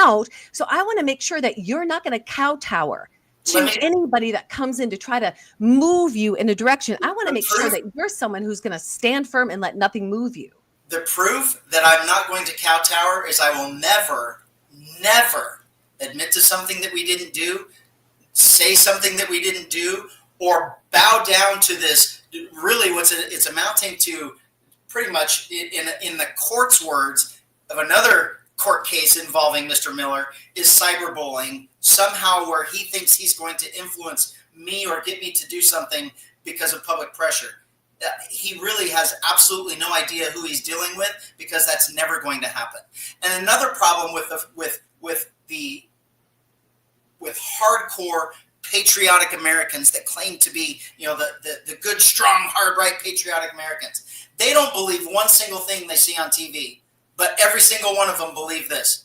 Every single one of them. Every single one of them believe what the media wanted them to see on that stupid press conference. You've never seen the whole press conference because the whole press conference doesn't get out by the media. The entire press conference, and that really isn't even what I said. What I actually said in that news clip was based on all the information that we had at the time. And then I laid out the information. We had a man showing up after 2 attempts on the president's life. He knowingly showed up after being advised no weapons on scene. He knowingly showed up with 2 loaded guns in his car. The car was not registered. It had fake license plates, and he had multiple IDs, including passports, in multiple different names. So that's the information we know. Yes. So Sheriff, you did say that. So and then you finished with this statement. What we do know is he showed up with multiple passports with different names, an unregistered vehicle with fake license plate, and loaded firearms. If you're asking me right now, I probably did have deputies that prevented the 3rd assassination attempt. Absolutely. Absolutely. Kim, so here's the problem with that. Here's the problem with me, the media, and my history as the sheriff. I am, and I always will be, the most transparent sheriff that the country has ever seen. I'm not afraid of the media. My press conferences go hours because I'll answer anything and I detail as much as I possibly can. So I didn't say, if we had evidence that there was an attempted assassination, we would have arrested him for assassinating the president, or attempted assassination. We arrested him for weapons and for the registration. That's what he was arrested for. That's what we could arrest him for. The rest of all of that is up to Secret Service and the FBI because it is their jurisdiction to protect the president. What they do with it is irrelevant to me. And the questions that they were asking there and after what I said in that interview was based on what we knew at the time, we thought we probably did. What would the normal person think? Holy crap, at a Trump rally? Yeah. I mean, the reality is if I heard that information and I hadn't done the research to see what were the passports, what was his ID, why didn't he have, the license? Like now I've done the research to understand those things. So I may have thought the same thing, but also I know being in a leadership position, I am responsible for the words I say. So if I say something like that, man, oh my gosh, if this guy was not planning to kill Trump, I've just ruined his life. That is absolutely not true, and that's great that you have that opinion. But Well, do you I know mean, that's the public that we what we say matters. We leaders, what we say matters. People listen to it. They take it at face value. And I said, based on what we knew at the time, on what we arrested him for, we believed at the time that we probably did. Then I continued to say, now that he's out of jail and he's giving these big old long statements and he's telling what he was there for and everything else, I actually said, I hope he's telling the truth. What he says now that he's out of jail is completely irrelevant. It truly is, because now he's not going to get out of jail and say, oh yeah, I was there to kill the president. He isn't going to say that. And what I said was, I hope he's now telling the truth. I really do. Well, he's Because spending then time with nothing the will happen. president at Mar-a-Lago. I don't think he's going to kill the president, but I think here's the deal. That's irrelevant. I can imagine, Sheriff, It's I can irrelevant. imagine that all of these experiences are really, for any of us, they would put us in a position that they're teaching us. There's learnings from all of this. So let me ask you this. With everything we talked about today, by the way, you look like somebody I know so much as I'm looking at you right now. It's awesome. I'll have to tell you later. So let me just tell you this. You have the ability to leave everyone listening today with a call to action. So I want you to leave on a positive note. And I just want to say thank you. I know this wasn't easy and you've had to talk about this stuff tons, but my audience wanted to hear from you today. So don't worry. Zacky has a conversation we're having too. And so does Naranjo. You're not the only one. We're going to bring it for everybody. We're laying it out so that we can decipher what is true and what's not true. So, Sheriff Chad Bianco, Riverside County, what is your call to action for we the people to take our power back in California? So I have 32 years of irrefutable, professional, integrity service to the county of Riverside. 7 as your sheriff, as their sheriff. The 4th largest sheriff's department in the country, the 2nd largest in the state of California. That my record of integrity, honesty, transparency, and complete, we didn't even talk about this, but fiscal management to where I have physically changed the way the Riverside County government operates in its fiscal management to save taxpayer money and to streamline the use of services to save taxpayer money is irrefutable. I will be the only candidate in this election process that has that experience. I will be the only candidate that there's not going to be really, your opinion of something does not make fact. So you may have an opinion of me, you may not like me, whatever the case may be, but I will be the only candidate that has a proven record of service to constituents, to voters, who has been elected twice in one of the largest counties in this state, managing over $1 billion budget, 4,500 employees, and in an environment where my board is 4-1 Democrat.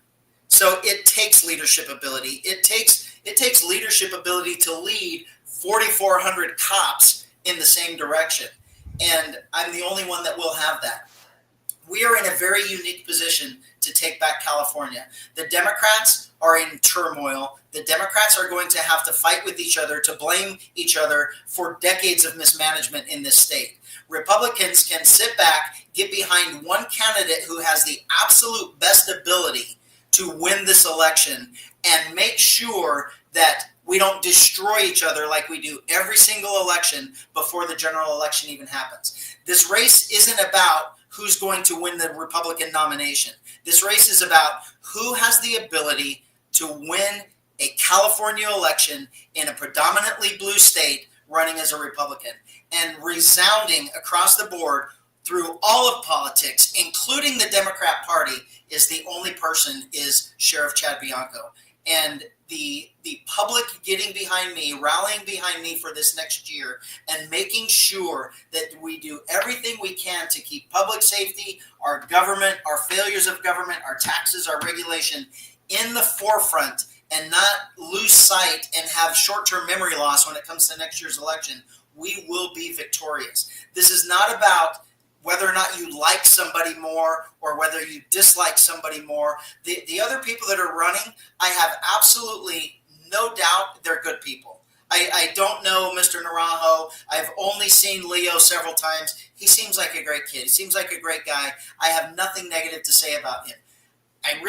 Because I don't know, I have nothing to say negative about Naranjo. I have nothing to say about Steve Hilton, although Steve Hilton is going to be more prominent than either of those two should he get in. But the bottom line still stands. No one is going to have the ability to win this election other than me at this current point. If Mel Gibson gets in, I may have to reevaluate. I currently have the best job in this state. I am in the best county, the best employees, the best residents. My job, my life is perfect. I am doing this to not only improve public safety in this state, but all of the rest of the ills that we have suffered over decades of one-party rule. If I believed that someone else had a better chance, if I thought Leo Zacky or Mr. Naranjo or Steve Hilton or Mel Gibson had a better chance of winning than I do, I'm already in my perfect job. I would stay here and I would keep doing it. I would use my name. I would give them my name. I would support them like all of the rest of them should. The real problem with elections, and this is the dirty little secret of elections. The consultants that are working with these people, it's all about money. And it's all about convincing them, oh, no, you're the right person. We're going to get you to win. We're going to get you to win. Because the longer they stay in the race, the more money they make their consultants, the more money they make the paper companies and the digital companies and everything else. It unfortunately is a business. And yes, I'm part of that business. But I'm being a part of that business right now with my name and my body going for this process, because I truly do believe that the state of California, with the state of public safety and public safety being my wheelhouse, the fact that I have statewide name recognition in every single county, and I'm going to have the public safety backing of fire departments and all law enforcement in the entire state, I have the best chance of winning this election. People may not like it. They may not like Leo more than me, but reality has to set in, and we have to realize we need to pick the person that has the best chance of winning, not the person we like the best. And at this point, it's me. I certainly welcome all of them to come on board and help, because every single one of these two gentlemen, and even if it's Mr. Hilton or if it's Mel Gibson, they certainly have a place, and they certainly have a position where they are able to help ensure that we take California back. But if all of these people get in the race because they just think they can win, or because they want to win, and they take votes away from the person that truly needs those votes because I have the best chance of winning, then we're going to end up with another Democrat governor. So it's going to be an ugly race. I honestly don't believe that those two who have never been in election, Leo's run for governor twice, I think. So, but he hasn't been a threat. So he's never attracted the ire of the opposition. I don't believe they have any idea what is coming their way if they stay in this race, coming from the Democrat Party, or some less than me person who knows how the opposition works and the ugliness of campaigns. It's ugly. It's time consuming. It's almost unimaginable what you have to go through for this. So if I thought one of those two could win, because I want a Republican governor, we have to take back our state. We have to take back our legislature with the down ticket items. And we have to be honest, neither one of those two are going to bring out the vote. Even Steve Hilton, I like Steve Hilton. He's got a lot to offer, but he can't win, and he's not going to motivate Republicans and independents to get out and vote, or convince Democrats to slide over and vote for that Republican. It's not going to have that ability. That's why we have to get behind the person who has the greatest chance. The person, and unfortunately, it's me, depending on how you want to look at it.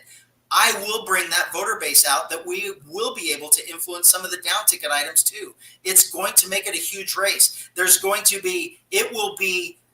entire world is going to be watching the pro law enforcement, highly respected and liked sheriff against the failure vice president, failure attorney general Kamala Harris running for this governor spot. It's going to be an incredible show. I am looking forward to what's ahead. Sheriff Chad Bianco, I want to thank you for being with me tonight. I appreciate you so much. And Sheriff, will you come back for the California Governor's Face-Off when we have all the governors, all those running for governor in the room? Would you be a part of that face-off when we get closer to election day? Of course. And here will be my caveat to that. You already know how hard it was to get me on this. And since you made this appointment and got it on my calendar, I'm already booked out to July. So, and I'm talking every single day.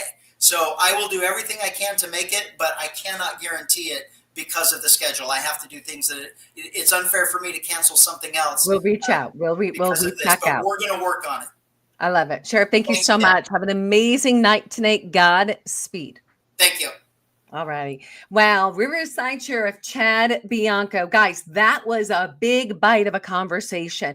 Now, he got quite some time in this show today, but we're not done yet. We've got Leo Zacky, Vice President of Zacky Farms. We've got Leo Naranjo. He's a veteran. Guys, stand by. Don't you go anywhere. We're going to give Mike Lindell a moment to reprieve, and we're going to support our sponsor. And then we're coming back with Leo Zacky. Just like all of you, I had problems sleeping. I had tried every pillow out there and nothing worked. I'd flip-flop all night, use my arm for support, and fall asleep, or I'd wake up with a sore neck or maybe a headache. Well, quality sleep comes from keeping your neck straight at night. You have to fill in that space between your head and your bed. That's why I invented My Pillow. My Pillow's patented fill adjusts to your exact individual needs, and it doesn't matter if you sleep on your back, stomach, side, or any combination of all three. When I got My Pillow, I'm asleep almost immediately. I stay asleep at night and I wake up more well-rested in the morning. So go to mypillow.com or call the number on your screen. Use your promo code to get Classic King My Pillows for only $19.98. Queen size just $18.98. Standard Classic My Pillows only $14.98. That's right, only $14.98. Plus all orders $75 or more ship absolutely free. Lindell, we love our Mike Lindell. Guys, I love Mike. I've had the privilege of interviewing Mike a few times. Mike was a big part of Take Our Elections back across the country. Tina Peters, Dr. Douglas G. Frank, Mike Lindell. We did events. We woke up the people and we exposed the election fraud and really the Rosetta Stone of the election fraud. And we've got to be praying for Tina Peters, guys. She was thrown in prison. She is wrongfully in prison. So I want to encourage every single one of you, if you do not know who Tina Peters is, she is the Mesa County clerk who exposed the election fraud. And she has a copy, a real hard copy. This is what was exposed of Dominion machines coming in and erasing, wiping out those that they had placed in there to vote. Guys, we have the evidence and they don't like that we have the evidence. That's why she's in prison. So we are working on getting her out. Go to tinapeters.us, tinapeters.us. She is a gold star mom. She is amazing. Every donation you make at tinapeters.us goes directly to Tina, directly to her attorney fees and directly to buying her a can of tuna from the commissary, buying her peanut butter because she can't eat the food there. We did a huge free Tina Peters movement. Go look at the campaign that is at tinapeters.us. Participate, call your legislators, call the White House, and I would just stand for they release Tina Peters. That's just what we got to do. She is an amazing warrior and really standing for all of us. So without further ado, I am so excited, guys. Today's show, the California Governor Face-Off. Wow, I look great on this screen right now. I got to back up. The California Governor Face-Off, round one. We've got Leo Zacky in the house. Leo, welcome to the Take Your Power Back show. Thanks so much for having me on. I appreciate it. I can imagine you and Leo Naranjo in the back room. You're listening and there's so many things you want to say. I could just imagine that was not easy, and Sheriff Bianco is not here. He might be listening, to it, but he doesn't get to sit in the back room like you guys do. So Leo, I just appreciate you for your patience and your tenacity. And what I'd like to do right now is I'd like to share just a little bit about you, because I think that people deserve to know that you're not just a kid. Each one of Yes. you brings incredible value. And so for you, family is one of those things that's Yep. really important. So you fight for freedom, integrity, law and order, and common sense approach based on the United States Constitution and our Bill of Rights. You're strongly against mandatory vaccines, lockdowns, and mask mandates. You support science and freedom of individual choice. You are an entrepreneur. You're a capitalist who believes in free markets, not socialism. And you have been fed up with business as usual. Now, your name is familiar because we all in California know Zacky Farms. I mean, our chicken came from Zacky Farms. It was healthy, it was good. So the name Zacky sounds familiar because you are that vice president of the Farms poultry family, or you're the vice president of Zacky Farms. Your grandfather, Samuel, immigrated to California over a century ago in search of the American dream. He and his 3 sons lived that dream and turned a small chicken business into 90 years of a hugely successful California poultry farming enterprise. You struck gold in California. You certainly did. Leo's grandparents, Robert and Lillian Zacky, were key players in the expansion and vertical integration of Zacky Farm since 1955. And all American, down to earth family, Leo was not born with a silver spoon in his mouth. Instead, Lillian taught her grandson that often life is not fair. The family had worked hard through the years to survive and thrive during the good times and bad times. As a teenager, Leo would accompany his grandmother to Sacramento and Washington, D.C., as she lobbied for the agriculture his industry. Later, he would become a lobbyist as a member of the California Poultry Federation, the CPF.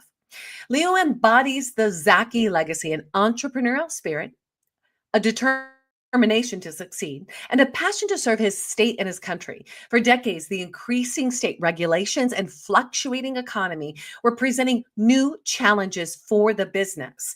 It's no secret the government in Sacramento has been broken for a long time, long before the lockdowns caused by the pandemic. In 2008, there was a great global recession. We all remember that. And the business was in big trouble. At the age of 20, Leo decided to leave college, determined to do his part to help save the family business. He literally rolled up his sleeves and started at the bottom to learn every facet of how to run a business. That's who Leo is. He would often work alongside the workers, doing the dirty jobs, asking them questions on how to improve production and what the company could provide to motivate them. At Zacky Farms, the workers were viewed like family. When he took his place as an executive within the company, he was prepared. Prepared for governor. During those years, he learned that everything has a cost. As a rep for the business, he traveled throughout all California, becoming familiar with the entire state, learned how different regions have different needs, and there are endless niche issues. Running a huge poultry business involved dealing with California regulations intertwined in the day-to-day operations, such as how many birds can be maintained in one area, to satisfying massive water needs during a drought in California, to ensuring proper sanitation for gigantic amounts of land, providing proper insurance for everything, ensuring the land and usage was within code, managing equipment upgrades, understanding the endless California trucking laws, freight costs, labor taxes, minimum wage issues related to out-of-state competitors. Leo's years of experience in the agricultural industry placed him directly in opposition to the California politics that are destroying this state. He's dealt directly with the state's excessive regulations, high taxes, mismanagement of national resources, and wasteful spending. He knows how to bring business back and stop our residents from fleeing to other states. Leo is very respected in the agricultural industry and by statewide business owners. He's not a career politician who can be controlled by special interest groups. He's a hands-on businessman with the knowledge, experience, and passion to bring real solutions to every problem facing our state. At heart, he's a constitutionalist and a man of the people As governor of California, Leo wants to roll up his sleeves once more and take a dumpster dive to clean up the corruption, mismanagement, wasteful spending, and put a stop to the many political agendas that are driving our state into the ground. This 2026 election is all about stopping what is happening all around us. He's aware that there's a sense of underlying destructive anti-American presence that is causing California to be less desirable place to live and to do business. Obama's prediction years ago that America must be fundamentally transformed is coming true before our eyes. Our news media has become compromised, and we must dig deeper to be truly informed and understand how to fix this broken system. There's so many issues before us, each one rooted in the bad ideologies and policies. Each of us have a personal responsibility to do our part to keep freedom alive. And let me tell you what he focuses on are homelessness, drought, education, law and order, business, forest management, wildfires, energy production, COVID-19 masks, and lockdowns. That's a lot that you focus in on, Leo. What do you say to all that? Well, that was a great intro. And I'm here to fix the issues of the state. There's so many key foundational issues that everyone's aware of. The difference between me and my competition is I actually bring thought out solutions to many of these that I've got a lot of experience in. I want to help the people of California. This is my home. My family's been here for over 120 years. I've been blessed to have, the success that my family's had and being a part of that business and being a part of agriculture here in California, which is the number one source of revenue for the state. And having the experiences being a part of a lobbying organization as a board member for a decade has really given me a lot of insight to how these work. And I'm here to make real change for real people. It's not about left or right anymore. It's about doing what's right for everybody, because at the end of the day, we're all in the same boat. We either rise together or we sink together. And I'm here to bring us back up. I got that. Totally got that. I got that from, what you shared in that bio. Let's talk a little bit about water. We have been in a drought for quite some time. They are steering off our water into the ocean here in California. I'm kind of shocked by our water shortage. A lot of our agriculture, our farmers aren't getting the water they need to produce the crop. So let me ask you, what is your solution for water storage in California? Well, we have a huge issue with water. It's not that it's an environmental situation where we don't have the water. It's simply us not being proactive. Our reactionary government is leading us down this path to destruction. Obviously, dumping fresh water into the sea is not the way to go. What we have to do is we have to build out reservoirs throughout the state and capture our rainwater and our snowpack. But we can do more than that. We already have concreted up rivers in our major metropolitan areas. I live in Los Angeles, and a great example of that would be the LA River, the Rio Hondo River, and the Santa Ana River. They all flow freely out to the sea, but if we dam them up with spillways at the end, when it rains, anybody who lives in LA and looks into the rivers, you can see that they fill up, and they're quite wide and deep, and they run for quite some ways. So that would be tremendous water storage. That's an easy capture for us. And we can have purification plants built that can then pump that can clean it and pump it back into the municipal system. And that'll keep the pressure off the inland reserves. The state's also approved for 50 desalinization plants. Only a handful have been built, but not really any of them have been turned on. Environmental regulations have been blocking those from being built, and we have to actually go and push through that and allow them to be operational. We can have an abundance of water here in California. We have to have it. California is the world's leading producer of avocados, almonds, artichokes, and strawberries. We also lead the nation in dairy production and beef cattle, and we have more oranges than Florida, more peaches than Georgia. We have the most wine grapes. We grow the most raisins. I mean, there are so many things, like over 20 categories that California leads in when it comes to agriculture. But if we don't have the water to achieve these means, we're going to continue to lose our farmers. And many farmers, after many generations, 5, 6, 7 generations, folks who've got 50, 100, 200 acres of land, when they're hit with these drought and these water restrictions that have been forced on them by the government due to mismanagement, they have no choice but to sell. And it's not like a light switch. This isn't something that you turn on and turn off. For me, it breaks my heart driving up the 99 as I have for so many years, and I see uprooted trees, almond trees, and citrus orchards, because the folks that own those properties just can't maintain those crops. With an allocation of 1.65 cubic feet per acre, it's just not enough. You need two and a quarter cubic feet per acre for citrus, and you need 4.5 cubic feet per acre for almonds. And I've also invested in several companies. One of them actually has developed the ability to replicate the entire protein spectrum of almonds, so we can replicate them entirely. 90% of almonds that are produced are actually ground up and used for making things like almond milk or going into makeup. This would do away with the need to have such water intensive needs for growing almonds for that purpose. So I've also been able to work on a lot of great ways that we can save water by doing that. We've also been able to replicate the entire protein spectrum of agave, and we've been successfully able to make agave syrup and a tequila from it. So there is real functionality in the products that the companies I've invested in have helped develop that will also lead to water saving initiatives. But by creating these water abundances, it's going to do one more thing. It's even better. It's going to create an additional revenue stream for the state of California. And we can do that simply by selling off or auctioning off our allocated portions of the Colorado Rivershed. Now, California gets the lion's share of that, but we share it with our neighbors. We share it with the country of Mexico, with Arizona, with Nevada, with Utah, with Idaho, and Colorado. With an abundance that we can create here in California, we can bring in that additional money without having to build the infrastructure to pipe it out. And that additional money will help pay down the over $3.2 trillion debt that the state has accumulated over the last few decades under poor leadership. But this is what it's about being in business. You have to find ways to diversify your income. And right now, the state's only source of income is by taxing we the people. Okay, I got that. So let's go right back to President Trump came in, turned on the water, right? Yeah. Yes. Tell us about that. With the federal water system, and there's a state water system, and they're throttling it. What they're doing is they know how much it's a money thing. That's the other big issue with this. It's a money thing. The state knows how much water is going to be used roughly. They can estimate it out, but it comes down to supply and demand. Simple business math.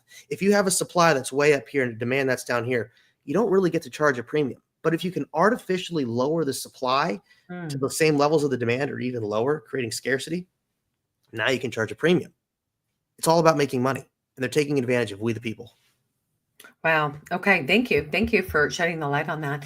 So when you are in office, elected as governor, are you going to direct that water that's being pushed out to the ocean back inland? Absolutely. We need water for the farmers. We need to build dams, not bullet trains to nowhere. This is the motto of the Central Valley. You see these signs up and down the 99 and the 5. Dams, not trains. And I'm a firm believer in that. We have to have the water for our farmers so we can grow an abundance of food. And it gets better than that. The more food that they can grow, the more tax revenue the state gets because they're producing more product and they're selling more product. And we're a player on the international stage. Do not forget that. We export so many things around the world. I myself exported, I can only imagine how many millions of pounds of poultry that we exported to Mexico, Canada, China, you name it. We are a player in the agricultural world, but we have to have the water to do it. And even when it comes to poultry processes or dairy, there's very water intensive components to that too. When it comes to the sanitation components or actually cleaning out the carcasses when you're doing it and just keeping the facilities clean. And plus they're living animals, so they need to have that water as well. It's very simple solutions, and we can fix the state's water issues. And the cost of food comes down too, because the cost of water won't be as expensive. So you get cheaper food as well. And it makes us a more competitive player in the global market. I got that. And water it's key. I mean, we cannot live without water, right? We can fight for all these things, but we need water. So that's really important. Let's talk about homelessness. You heard the conversation that we had. We touched on, we kind of really didn't go into homelessness with Bianco, but we touched on the home issues, the purchasing issues. So, but let's just take too many regulations. Yeah, no, there's too many regulations when it comes to building homes. I mean, there's just too many regulations in California, period. What made Trump so successful in his first term was the way he slashed the red tape and the regulations. For every one new regulation that came on, they had to take 2 off. I mean, it was a brilliant concept and it worked. And look what happened. The middle class grew by 11%. These numbers can easily be replicated and outperformed here in California with the opportunities and the wealth and the raw resources that we simply have here in California. It can all be redone here, but it takes leadership that's motivated to do the right thing and has that business intuition and understands the struggles of going through that. I mean, I myself have a commercial property that I'm trying to get the paperwork to demolish and then rebuild, and it's a nightmare going through the city and a nightmare getting this all done. Even when we were trying to build new ranches when we were in operations in the Central Valley, I mean, it was just like pulling teeth. And the way you have to go about it, you have to first purchase the property, you pay the tax on it, you're sitting on it, you pay for you have to pay for all the paperwork to go through, then you have to pay for inspectors to come out, and all the time it's money going out, and then you get to the end, and then there could be some bogus thing that keeps you from building your process, whatever you're trying to build, and now you're stuck with this piece of dirt or this property that you can't use for what you intended, and now you have to find a way to offload it to somebody who wants to use it for purposes other than what you tried, because clearly the permitting is not going to happen for it. Mm-hmm. You know, Leo, let me ask you this. You know, you grew up being a part of Zacky Farms, and 90 years in business for that company is a pretty big deal, right? And because of the regulations in the state of California, unfortunately, the main production of Zacky Farms had to close, right? So would you tell me, what experience do you have that would allow you under duress like that? I mean, because we are moving into is it $1.6 trillion deficit? Is that what this deficit is? No, 3. So it's 3. The last numbers I heard over a year ago were 3.2. So if we were to be at 3.6, I wouldn't be surprised. So what do we do? What are you going to do as governor? Because you're starting in a pit. So how are you going to get us out of the pit? Well, like I mentioned before, you have to diversify the revenue stream for the state. And like I mentioned, currently the only source is taxation. With innovative ideas like being able to have an abundance of water and sell that is going to bring in money to the state. Having lower business taxes and lower regulations are going to inspire folks to come here and create business. And the more that they create, the more tax revenue that brings in. But we have something even better. We've got liquid gold under our feet here in California. We do. We have petroleum. We have so much oil. We had a thriving oil industry. At one point, California was responsible for 25% of the nation's oil, and we still have a ton of it here. The problem is environmental restrictions are blocking this from happening. We have one of the world's largest oil refineries literally one of the largest in the world, just down the road in Long Beach. And why aren't we processing California oil? There's a wonderful little town just north of Bakersfield. It's called Oildale. It's not a silly name for some silly reason. It's because there's a ton of oil there. There's oil down here in Signal Hill. There's oil all over the state. We can be extracting it, and it will create jobs and it will create wealth for the state.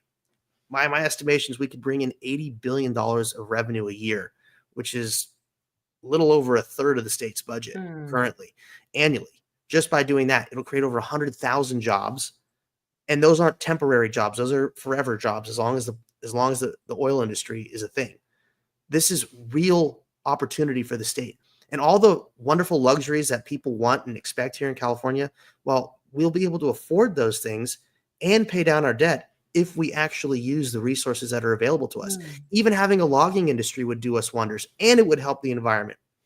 It'll prevent, and it'll save us money. We have the invasive bark beetle that's not being properly taken care of. We need to eradicate that creature because it is destroying our beautiful forests. Our redwoods are being decimated all throughout the state. Wow. What beetle is that again? Tell us that beetle. It's a bark beetle. It comes from Asia. Okay. Yeah. So if we eradicate that by using a logging industry and taking out and removing the dead trees where they have burrowed, and it will take time, but it can be done. And also gleaning our forests, well, we'll have healthier forests. We won't have the invasive bark beetle. It'll prevent wildfires from being as devastating as they are currently, which will also save us a ton of money on the balance sheet elsewhere because we're not having to pay for these expensive fires. I mean, look what just happened here in Los Angeles. I mean, I'm very lucky. I didn't lose my home. I lost power. And I'm very blessed to be in that situation. But I have friends who lost their homes in Altadena and in the Palisades fire. Yeah. And these are places I grew up. So this is a special place in my heart where seeing this happen. But all the devastating fires we've had over the last, decade or so. I mean, while Newsom's been in office, you've had the Camp Fire, Cook Fire, you've had the Thomas Fire. I mean, each one more devastating in area and cost, and even in the cost of lives. I mean, 25 people died here in Los Angeles because of this. But it's all avoidable because we can manage our forests and bring in revenue. Like I mentioned before, having a logging industry is great. And I'm not talking about clear cutting and devastating in whole areas. No. You go in and you glean the forest, but you also allow for the planting of purpose, like planted logging trees. There are whole swaths of trees that get planted 30, 40 years go by, and they come in and they do the clear cutting, but it's been because they've been purposely grown for that purpose. We have the land, we have the resources. We just don't have the policy or the leadership in place to allow this to take hold. So once you are in place as governor, what is the one thing immediately you're going to shift, change, start working on, and get movement in? Well, I mean, there's so many. Executive orders are going to be my power, and also the line veto power, which is another really great one. With the strike of a pen, everything can change in this state. It's really, really simple. But you have to hold our leaders accountable too. I want to make sure that everybody's working together. As I mentioned when I first started speaking, was that we are all in this together. It's not about left or right anymore. We are all on one team. This is Team California. If we are going to be successful, have a wonderful, safe environment for our children just for ourselves to enjoy, a good education system, a strong, robust economy, if we're going to be able to enjoy all these things, we have to work together. Now, I understand that people have differences and beliefs on where the root cause of this may be coming from, but it's about using real facts and narrowing it down where it comes from. This is where I was an expert with my family business. Anytime we had an issue, I would, like, quite literally, as you mentioned, I would literally go in the dumpster and find tray packs and different material, like, why is this in the dumpster, and work my way backwards to find the root cause of the problem. Because currently we're like I mentioned before, it's reactionary. It's not proactive. We can see the outcomes, what's going to happen down the line, but we have to be able to be prepared for it. It's really that simple. So I want to work with everybody in legislature. I want to develop real personal relationships with everybody. I intend to break bread with every member of the representatives and the state senators. I want to get to know them on a real level, on a human level. That way I can actually talk with them, because again, It's not about left or right. We're all people in the same boat. So I want to, like, some people I'm sure will be completely radicalized and not interested in talking to me for their own weird bias, and that's their choice. But at least I'll have an understanding of where they're coming from and why they're behaving the way they are. It's funny, when you said we're all in this together, it really sparked something in me, and I think just even in the people, we are so tired of being divided. We're so tired of being in reaction. We want to be able to create. We're so busy defending ourselves. And, like Chad Bianco said, it is a party that's divided. And I think most importantly, we are going to need to come together. Leo, I thought of the moment when I thought of unity. You really lead by example in this area. And this is only because I have had a personal experience with you and I didn't even know you. We were on election night with President Trump in Palm Beach.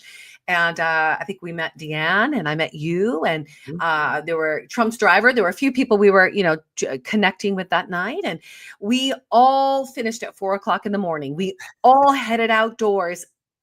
And the Ubers were so booked. We were going to be there all night long. Somehow, I don't know how you did it, what your secret was. We all thought we got it. We got it first. We got to the Uber fast enough. But our Uber wasn't even responding. You literally saw us waiting, and there were a lot of people waiting, but you said, hey, do you guys want to hop on in? I can drop you off at your hotel. And I remember that moment. I was like, dang, hey, you guys, let's go. I don't know this guy well, but, I trust him, and I just appreciate that, because you weren't just looking out for yourself to get out of there. And we were all in a very reactive state, 4:00 in the morning. You know what I mean? It was a lot. I mean, look, we were just all at the same event. We're all on cloud 9. Yeah, we were. We were just waiting. We're like, just call Alaska. It's true. But look, we got the outcome that we were so desperate for. And look, I'm happy to do it. it's not an issue. Like we all got somewhere to get, and Yeah. why not? Seem like good So, people. let's talk a little bit more about when the space that people are in right now in a very self-protected, defensive place. And if we think of our state being completely infiltrated by the treason that was allowed by the Biden administration with the illegal immigration and gangs and murderers and entering our country. Now, that's not all the illegal immigrants. That's not what I'm saying. I mean, we all come from that background in this state. My family is from the Azores in Portugal, as well as in Canada and France, So, I mean, I love people. I have lots of friends from every culture. It's just the fact that we did not protect California. We did not protect our borders, and the state has not been protected. And especially, we're harboring these illegals with our sanctuary state. So what are you going to do right now when ICE comes in and they go, shore it up, let's go, California, we're getting rid of the illegal immigrants? Are you going to participate? Are you going to have the police, the law enforcement work with ICE? And are you going to work towards securing this border and getting rid of this sanctuary state? Don't get rid of the state, but get rid of the sanctuary part. Well, I remember the sheriff had mentioned that, he's like, well, in the confines of the law, I'm not allowed to do that. Well, you see this pen? It can do a lot. And at heart, I am a constitutionalist. So when you are violating our sacred laws and coming into this country illegally, I don't care what the state law says I can or can't do. There is a higher document called the Constitution, and I will abide by that one. So we will work with the ICE. We will work with ICE and all the other agencies to remove illegal immigrants because they are here illegally. And the worst part is that I have a lot of friends. I know many people that have come here. They are first generation born. Their parents came here with nothing in their pocket and created vast amounts of wealth for themselves in one generation. How did they do that? Why did they do that? Well, because they understood the value of being an American and what it means to have the opportunity to be an American citizen and doing things the right way. And they worked their butts off and they waited and they went through the whole process to become that citizen. And with that, they understood, they carried that value forward and they made something of themselves and became exorbitantly well off and done well for their children, and their children carry on in their footsteps.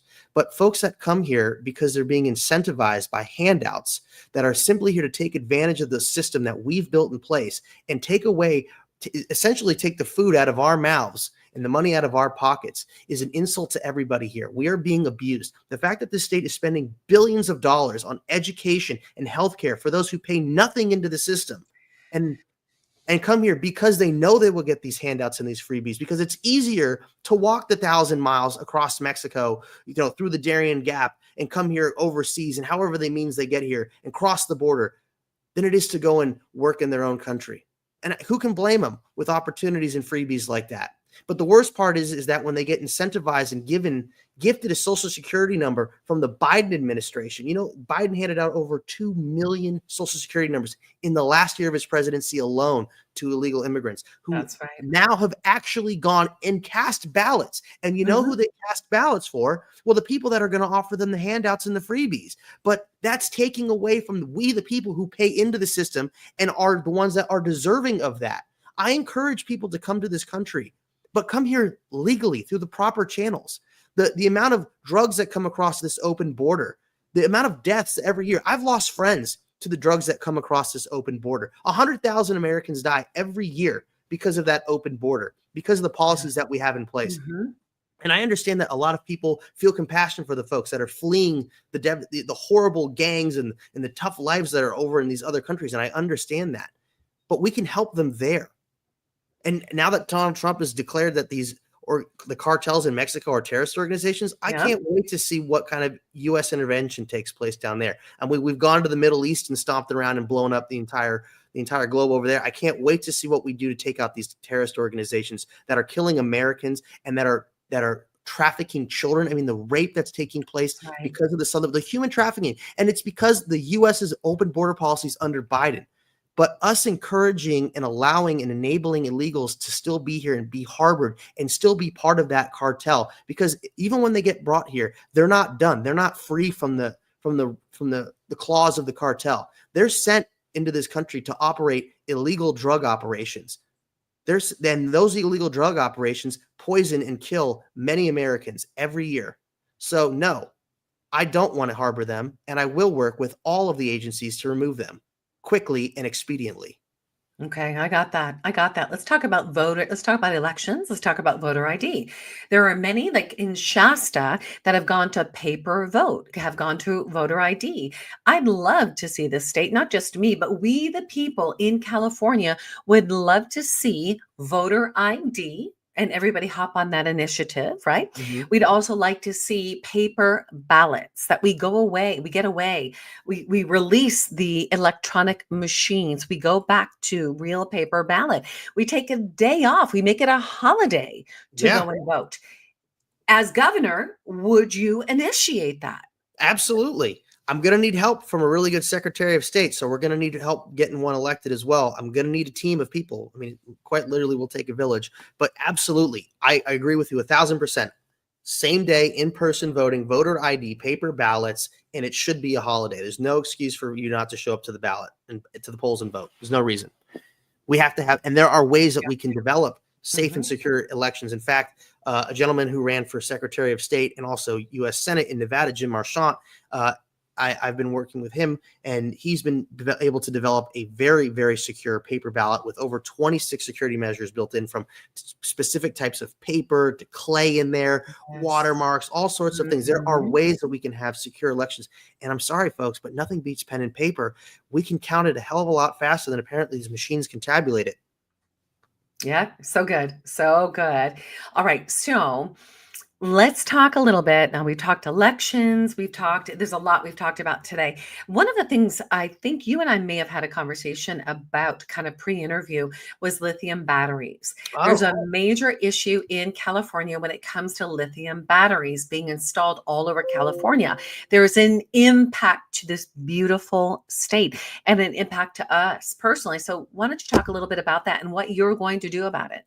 Well, I mean, lithium is, it's a rare earth mineral. It's they believe that there is lithium in the Salton Sea. So, I mean, there are a lot of uses for lithium. Currently, the major focus is harvesting it for making batteries for electric vehicles and, for battery packs and stuff like that for homes. But again, another company I've invested in, it's called Astera. We have the proprietary technology where we can take industrial plastic waste and convert it into graphene, carbon black material, and graphene nanotubes. And the graphene, for example, is used in electronics. It can transmit data faster than the speed of light.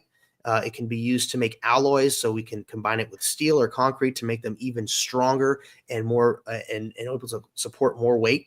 And there's even the possibility that we could pave roads with it to transmit electricity as well safely. You could use it to pave roads. There's no doubt about that. But the possibility to have it even transmit electricity safely is another thing where it could have cars charging on it as they drive. But we are also working on developing a graphene battery that will be 70% longer battery storage in life than the current lithium models, and it will be 40% lighter and non-combustible.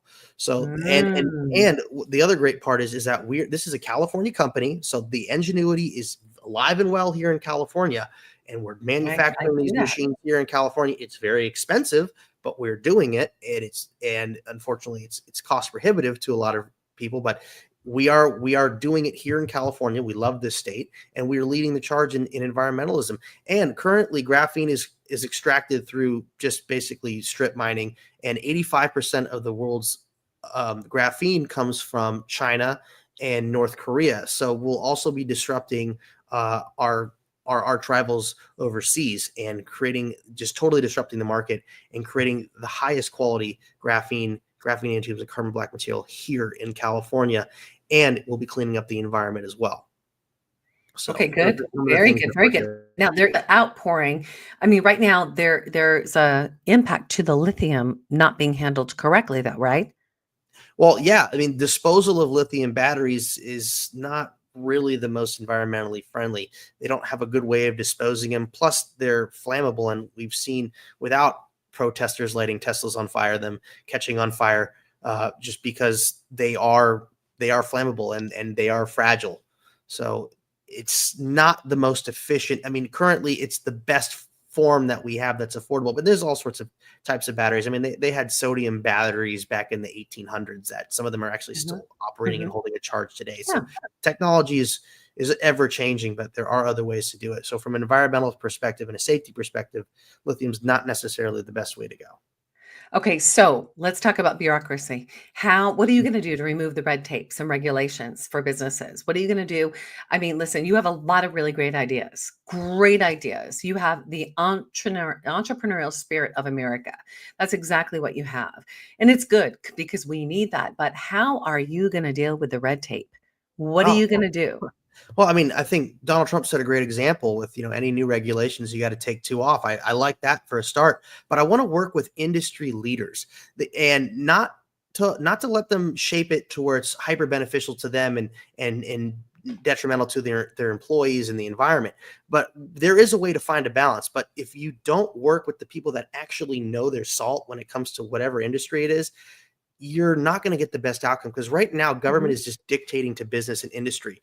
And it's crushing them, and it's not giving people the ability to be successful or create jobs here. That's why the things are as expensive as they are here in California, because of the bureaucratic bloat. So by doing away with it and working with the people that know the industries, and there's obviously going to be pushback. We're not going to let them we're not doing away with safety regulations or health regulations. No. It's about making it viable for the people to operate the businesses, to put out a product that will be affordable for people and beneficial to the state by having these businesses be successful. Okay, I got that. Leo, let me ask you this. It's funny because Sheriff Bianco got a lot of tough questions today. Yeah, hit me with some tough ones. Only fair that I ask you a tough one. Okay. When Sheriff Bianco, said, commented boy, he's a young boy, or it was something along those lines. I'm a 33-year-old man. He is a little older. I have probably aged you as well at 55 years old, right? So let me ask you this, like, you are young. Okay. You are young. And so what gives we the people confidence that when the going gets tough, and people are saying, well, you're just young, Leo, you can't really do anything. You're young. What's going to give you the oomph, the confidence, the fight to just show up and make it happen? Well, I mean, JD Vance is pretty young, and he's the vice president, considering. That's true. So, I mean, he doesn't have too much on me when it comes to years. But I mean, when it comes to me, like, I've stuck by everything I do. When I start something, I finish it. And that's one of the reasons I'm in this race. When my family business was faced with, hard times, I made the decision to leave school and come and work with my family.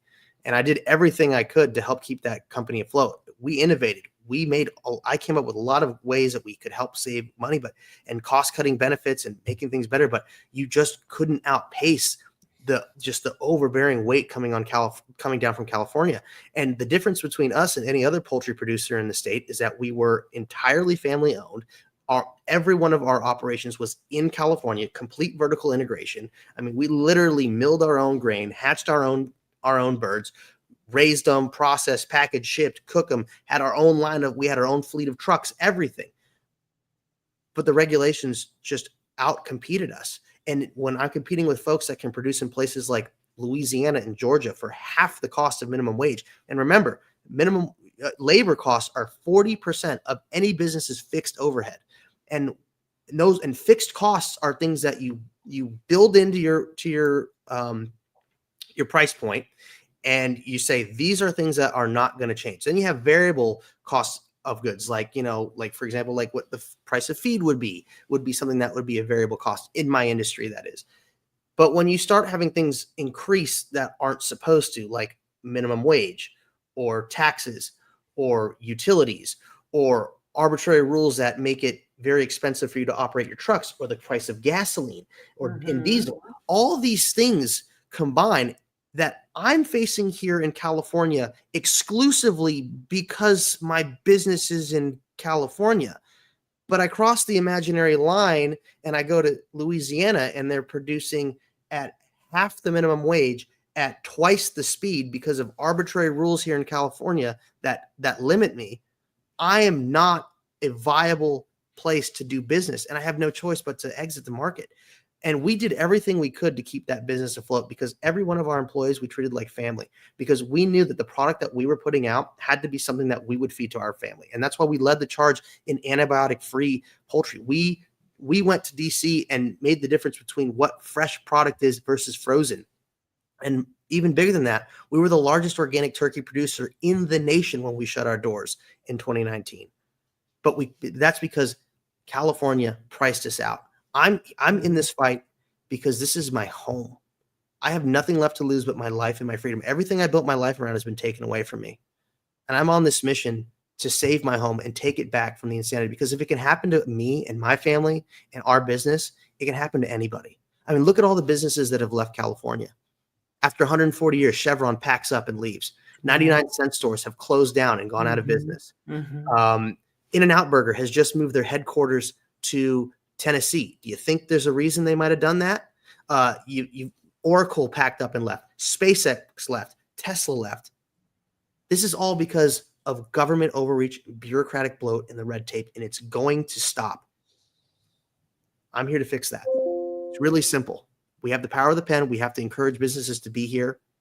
We have to enable people to keep the money in their pockets and in their businesses to grow them, because it only creates more jobs. I believe in private enterprise above all else. Wow. Leo, last question today, because you've been here for quite some time behind the scenes listening to Bianco. And, I want to make sure that we've touched on the most important things for you today. I know that we talked about many of the issues in California. If there's any issues that you feel need to be talked about, where you want to bring into light, absolutely do that. Homelessness would be All right, let's talk about that for a second.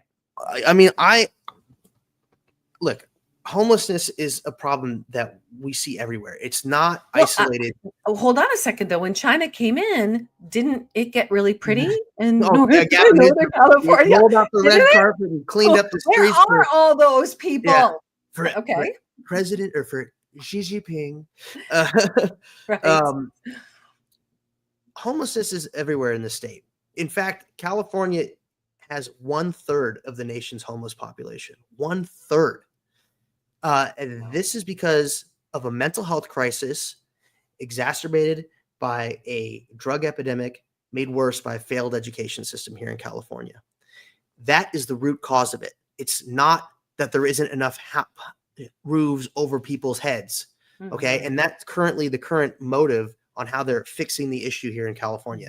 They say, oh, well, put them in a hotel, put them in a $20,000 shed at Home Depot from Home Depot. That and all the money laundering that comes along with that. They're mismanaging the funds, and it's not working. It's a Band-Aid, and it's not designed to fix the problem. We spent over $25 billion on homelessness in this state in the last 5 years, and we've only gotten 50% more homeless. So I've developed a solution here for homeless, and I call it my Homeless to Home program. And it's, bear with me, it's a little bit long-winded, but it's very detailed. So we first have to enforce our vagrancy laws, and we know what the root cause is. It's the mental health crisis compounded by the drug epidemic. So we enforce our vagrancy laws, which gives us grounds to remove these folks from where they're inhabiting our parks and in front of our businesses and in public places. So now we can actually go and say, hey, you can't be here. You got to go. We'll give them some choices. Option one, you can continue to live like that. You want to go camping? There is tons of federal land out there. We're happy to leave you on. Go have a wonderful time. Enjoy the camping trip. Option two is they can willingly go into the Homeless to Home program where they'll receive treatment. And I'll tell you more about it in a second. Or option three, they're in violation of vagrancy laws. So we're going to have them go to jail. But with the prison reforms that we're going to enact here, they're not going to go to jail. They're going to get kicked out into the program anyways. So when they're in the program, we got to figure out, all right, who are you? Are you a U.S. citizen? If you are, great, we're going to help you. If not, you're being deported and repatriated to your country right away.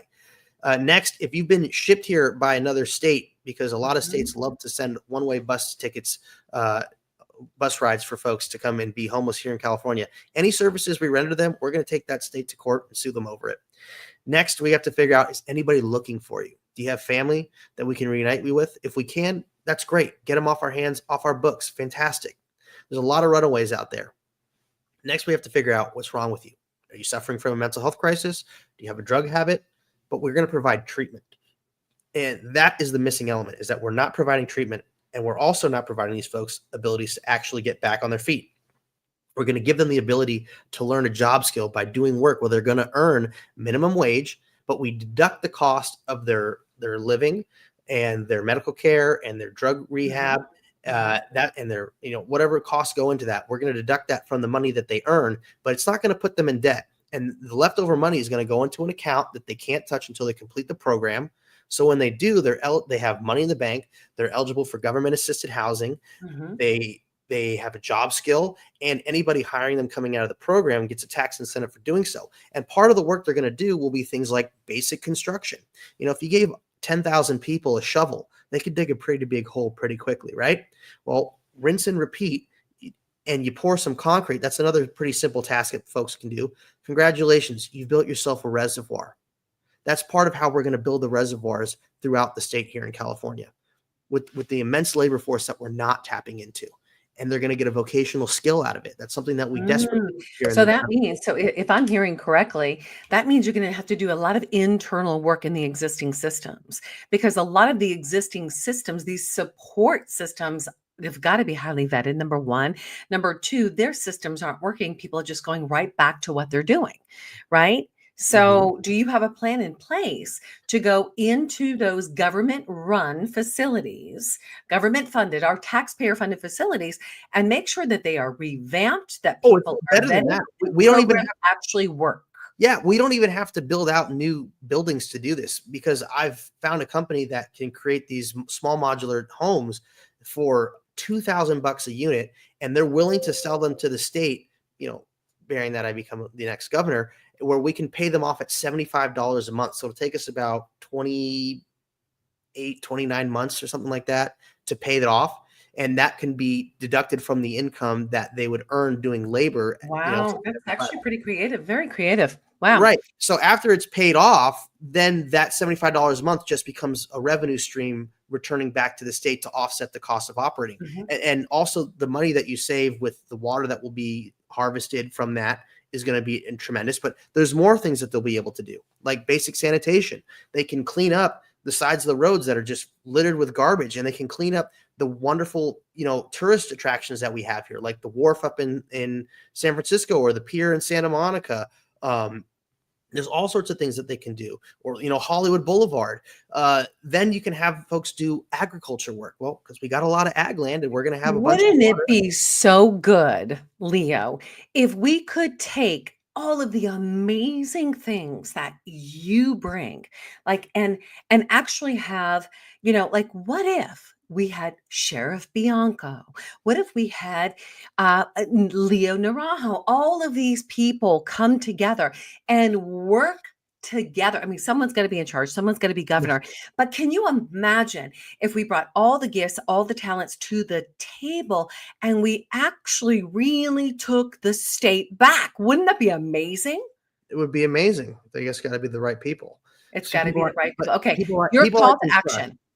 People I can trust. But real quick, I still had a few more things to explain. So when the agricultural work they'll raise crops and possibly even livestock, and they'll overproduce more than we'll need to help feed them. But the state can turn around and sell that product for profit. And it will be an organic product, and it'll have a feel-good component. And as somebody who has experience in selling to supermarkets, you will command a very high dollar value for that. And even if it was just feedstock, it will still bring in a ton of money to the state to offset their costs, but also basic firefighting, underbrush clearing, and forest management. They can go out and clean up our wildlands and maintain them. This is another great skill. And the best part is it's going to save us money on the balance sheet elsewhere, because we won't have to be paying for such devastating wildfires that are occurring. It's all built in. This can be done in a cost-effective manner that will help people, uplift them. They'll get a job skill. You'll build their self-esteem. You get them off of drugs. You get them the ability to learn how to manage their mental health. Now, of course, people are going to fall through the cracks, and this isn't going to be perfect, but I can tell you what it is. It's a hell of a lot better than spending $500 a night on a hotel room for somebody who's just going to go and abuse drugs on the street and then come back and tear it up at night. Wow, Leo. All right. Love it. What an entrepreneurial spirit. Love it. So let me ask you, what's your call to action for the people right now? Your final question today. And then let us know how people can reach you. Well, are you better off today than you were 8 years ago? Mm. Are you happy with the homelessness that you see, the crime in our streets, the lack of quality education that your children are receiving, the broken roads, the broken dreams, your friends moving away, even considering moving away yourself? Well, if you're like me, you want to see real change, we have to work together. It's not time to worry about party lines. It's about policy. It's about a solution. It's about being forward thinking, proactive versus reactive. We are all in this together. We have to operate as one team. We all know the issues of the state, but it's time that we had someone lead us with a solution on how we're going to fix it. I'm here to take you there. I want to do this because I love the state. This isn't about me. I don't need this job. Believe me, I do not need this job. The income that comes from being governor is not going to change my life. If I had it my way, I'd be living in paradise, sipping a margarita or something like that. But I don't need to do that because I have a purpose, and that purpose is for saving my home. I am not going to allow my country and my state to be destroyed anymore by woke ideology and policy. Common sense has left the building, and I'm here to bring it back in for an encore. That's what you're going to get with me. Hollywood has been destroyed. Our actors are leaving. Our businesses are leaving. We can bring them all back with simple tax incentives and lowering our cost of the high taxes here in the state. There are so many solutions that I've developed that I'm here to share with you. And if you're ready for change, I'd encourage you to please support me in this endeavor. I might not be a TV host or a sheriff with a badge and a gun, but I'm someone who's been in this state his entire life as a fourth generation Californian and a 120-year family legacy. It's been my family's duty and my honor to bring quality food to the people of California. And I look forward to making California healthy again, sustainable again, and wealthy, in a place that everybody wants to be yet again. Leo Zacky, running for governor in the state of California. Thank you so much for being with us today. And I'm going to ask you, Leo, will you come back for another round of the California Governor Face-Off when we get closer to the day and actually face off with the governors? Absolutely. I'm a hockey player. I love it. I've handled a few face-offs myself. I usually win the draw. I love it. Leo Zacky, God bless you. And people can reach you at? Oh, please follow me on the social medias at Leo S. Zacky. Instagram is a great place. I put a lot of amazing content out there every day. You can also watch my show I do Monday through Friday at noon, America Matters. You can go to Zacky Radio on Rumble or YouTube or the America Matters Media Facebook page. Also, you can reach me at 310-357-5167. I want to hear from you. How many people give their numbers? It goes to this phone. I want to hear from you. I want to know what issues you have, what things you'd like to see different in California. If I'm going to represent the people, I need to be available to the people. Come on. So go to my website, leozacky.com, to learn more. We're going to keep posting stuff, keep giving updates. And look, we got nothing left to lose. Leo Zacky, thank you so much for being with us. Godspeed, my brother. We'll talk very, very soon. Thanks, guys. Wow. This has been an amazing show, and my lighting has dramatically changed in here. I'm going to run a commercial real quick. And this is a commercial, not a commercialism. Hey, here's a commercial and stop listening. No, stay here with us because we're not done yet. We actually have a very special person who will be up joining us. Leo Naranjo is awesome. He is a veteran. We want to support our veterans. So I definitely want you to listen on in. We're going to take a moment to thank our sponsors that make the Take Your Power Back show possible. Oh, heads up. Wait till you hear about our Unlock Your Life coaching program. It's time, America. It's time, California. It's time for we the people to unlock our lives. Here we go. Hey, stop what you're doing. Are you frustrated because you feel like you're not performing at the level that you know you're absolutely capable of? Are you feeling anxious and not taking action because of fear? Are you sick and tired of feeling stuck? Then this program is a fit for you. Hi, I'm Kim Yeater, peak performance coach, and I've had well over 25 years of coaching sessions with high performers just like you who want to take their life and their performance to the next level. I've created a step-by-step process that takes you from A to Z, from our self-assessment strategy roadmap to our breakthrough release blueprint. I've helped people from all walks of life, and I can absolutely help you. So, if you're feeling anxious, frustrated, or stuck, and you're not performing at your peak, unlock your life now and perform at your peak. Go to unlockyourlifecoach.com and set a time with me for a complimentary strategy session. Unlockyourlifecoach.com and unlock your life now. Just like all of you, I had problems sleeping. I had tried every pillow out there and nothing worked. I'd flip-flop all night, use my arm for support, and fall asleep, or I'd wake up with a sore neck or maybe a headache. Well, quality sleep comes from keeping your neck straight at night. You have to fill in that space between your head and your bed. That's why I invented My Pillow. My Pillow's patented fill adjusts to your exact individual needs, and it doesn't matter if you sleep on your back, stomach, side, or any combination of all three. When I got my pillow, I'm asleep almost immediately. I stay asleep at night and I wake up more well-rested in the morning. So go to mypillow.com or call the number on your screen. Use your promo code to get Classic King My Pillows for only $19.98. Queen size just $18.98. Standard Classic My Pillows only $14.98. That's right, only $14.98. Plus all orders $75 or more ship absolutely free. I love Mike Lindell at My Pillow. Listen, guys, I use the little mini Make America Great Again pillow. It has been a game changer. You know, you can see that when I'm on an interview, right? And we're speaking to, our guests, I am constantly moving my neck forward. You probably see that, right? I do this thing. Yeah. And so I end up with a subluxation here. And I kid you not, all those chiropractor pillows, nothing works like the little mini My Pillow. I love it. And I love my Giza Dream of bed sheets, as well as my slippers. Thank you, Mike Lindell. So support Mike Lindell. He has been a stand for freedom. He has been standing for us in the area of election integrity for sure. So support mypillow.com/Kim. Now there's something else I want to share with you guys. You heard me share this in the beginning, and this is kind of our last share before we move into our final interview of the day. And this is called our Patriots Buying American. Okay, guys, are you ready? Are you ready? It's up to us, we the people, to take our power back. General Flynn says local action equals national impact. How local do we need to get? We need to get local. It means where you spend your money.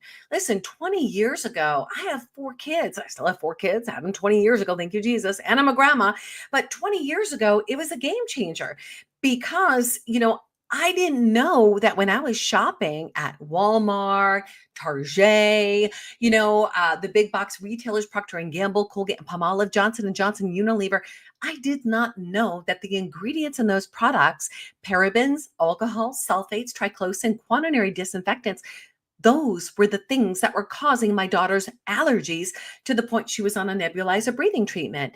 I had no idea that my eczema was coming from formaldehyde that is in Dawn dish soap, stripping my hands. That stuff literally, if you look at formaldehyde, is embalming fluid. They put in dead people. It mutates human cells. So here's the deal. We patriots have taken our power back all across the country, and it's been amazing. We made the switch to an American, debt-free, privately held manufacturer. They support farmers, ranchers, patriots just like you. You're saving money, you're saving time, and you have better, safer products manufactured in the USA. That's a pretty big deal. So, eczema gone in a week and a half. Ashley's allergies gone. She graduates from Point Loma, breaks the record of the fastest goal scored in the history of the school. 17 seconds. 17. Come on. And the back pain I struggled with for 20 years, buying time for disc replacement surgery. Thank God for the Peak Performance Pack at this resource. So you got to go get it today, guys. Go to patriotsbuyingamerican.com. That's patriotsbuyingamerican.com. It's time for every single one of us to take our power back at a local level. I like to say bankrupt Vanguard and State Street. Take the power back, America. PatriotsBuyingAmerican.com. And I'll give you a brief little image. That way you see what we're looking at. PatriotsBuyingAmerican.com. Changing the market one product at a time, making a difference in your family. That's PatriotsBuyingAmerican.com. Go there, and what you'll find is a video. Click yes or write yes in there, and the video will give you the picture. We believe educated shoppers make wiser choices. Okay, so that's what I do. Now, here's the deal. We are choosing a governor. This is the most important time, the next 18 months, and some would tell you the next 16 months. This is the time that we, the people, have got to take our power back, right? Republicans, they're ready. We're ready. 48% of Republicans say they would be willing to vote for a Republican governor candidate in 2026. Now, that means that we've got to bring it. We got to fight for this, fight for it the right way with integrity. That's why we've created this space today, a space of transparency so that we the people, you the viewer, you the listener, can begin to take your power back, right? And we want you to go do your own research. It is imperative. Now, we know Chad Bianco challenged me in a couple of areas. I did vet that research. So you've got to go look for yourself. If I'm mistaken, I will go back and I will bring that to you. Now, we have a patriot in the house who served our country. I think it's time to bring him on in. I got light working with me and working against me. I'm going in and out. But here's the deal, guys. It's sparkling. And here we go. We're going to bring him in. His name is Leo Naranjo. Leo, welcome to the Take Your Power Back show. Oh, let's get you unmuted. Let's get you unmuted. Press that unmute button. Oh, it says, can you hear me? I cannot hear you, Leo. So I'm going to unmute your mic. It says, can unmute your guest because they chose to mute themselves. Oh, there we go. Can you hear me now? Your Exactly. voice deserves to be heard. Unmute. Good job. Hey, welcome, welcome, welcome. Let's Thank share. you very much. Yeah, you've been so patient. Listen, there's a scripture in the Bible. It says the first shall be last and the last shall be first. Right? Isn't that the truth? So Exactly. I appreciate you. It says a lot, your tenacity of being very patient, waiting through this process. There's a lot you've heard today. And I really want to take this time to give our listeners a little bit of your background, because we're not going to get you unless we really get your background. And you have quite a background serving this country. So let's talk about that. You are Leo Naranjo the fourth. I hope I'm saying that right. You were born and raised in Sacramento, California, true Californian. Currently, you're retired from the United States military and Sacramento County. You have over 30 years of customer service and financial experience. You're a dedicated professional who excels in promoting positive outcomes beyond expectations and overcomes adversity no matter the issue. You're currently employed, seeking the office of California State Governor 2026 and running as a Republican candidate in a heavily laden Democratic state, that's for sure. Bringing a plethora of ideas, energy, and willingness to learn, motivation, the ability to inspire others, training, and above all, leadership in an atmosphere sorely lacking in all the above. Regardless of the adversity, you are willing to take on the challenges and the expectations of those that are being asked to that are saying, hey, represent us, right? As the governor of the great state of California. Now, what's that work experience? 1979, you enlisted in the Army. Yeah. Yes, ma'am. 80, retired as a sergeant. I could go through this. I mean, nuclear, biological, chemical weapons training. You have awards of the yin yang. You're a master a marksmanship expert in 9mm pistols. You've worked for the Franchise Tax Board, California. You've done security for Hewlett Packard, data entry, Dignity Health, various organizations. You've worked eligibility specialist, African American culture worker. You have a lot of skills handles everything from financing to debt reconciliation, collections, customer service training, data entry, team building, negotiations, representation, safety, hazardous materials, investigations, problem solving, cultural diversity. Oh, we got to talk about that one. We got to get rid of DEI. Cash dispersing U.S. and foreign currencies, accountability, communications, leadership, counseling, supply purchasing, handling, security, physical and material, analyzing, problem solving, check writing, and multitasking, to name just a few. You have been in Kuwait. You've been in Berlin. You have been a spokesman for the Weave organization. You saved a SFC veteran from courts martial based upon investigations of forgery charges, Berlin Brigade, 1990 and 91. There's a lot here, and I feel like I'm doing you a disservice. What am I missing? Because people need to know that you're a veteran who served this country. So, Leo, thank you from the bottom of my heart and from all of our listeners for your service. We honor you and respect you. And I'd like to thank all of your listeners. Thank you very much for bringing me on. It's a very humbling experience, let me tell you, because I got to see two interesting individuals come up, and they've given their positions. I understand one was kind of called a young man, which he is a young man. And Mr. Bianco is up there as well. I seem to be the elder statesman of the three, because looking at the elder statesman, I like that. Yeah, looking at the history, I am the eldest of the three that have been presented tonight. And the two gentlemen before me, they're very eloquent in their positioning. They're very eloquent on what they want to say. And so the question that most of your audience is now asking for, well, if they're so eloquent, why are you here? And that is really easy to say, but difficult for people to comprehend. I can honestly and with confidence say I am the only candidate of all the candidates running, whether they're Democrat, Republican, Green Party, no party, Libertarian, or whatever. I am the only candidate who has been able to start with, my reason for running is first and foremost for the people of this state, the citizens of this state. I'm not here to save just my home. I'm here to save people's homes. People have left this state in droves. In 2020, that was proven out when the census came out, and we ended up losing a congressional seat. Well, we did that because we lost over 200,000 people, closer to 2 million people. They've left for whatever reasons they are. I try to talk to some of those on why are you leaving? What made you take that ultimate choice? And while I'm not going to try and dissuade you from leaving, I just want to know so that I can figure out a way to fight back against having more people leave. And it's various causes, because the taxes are too high, because the cost of living here is too high, because they don't have the ability to feel safe anymore within their own state. They're tired of watching their money get stripped away in taxation and fees and other charges, and see nothing of progress being spent on or being spent towards.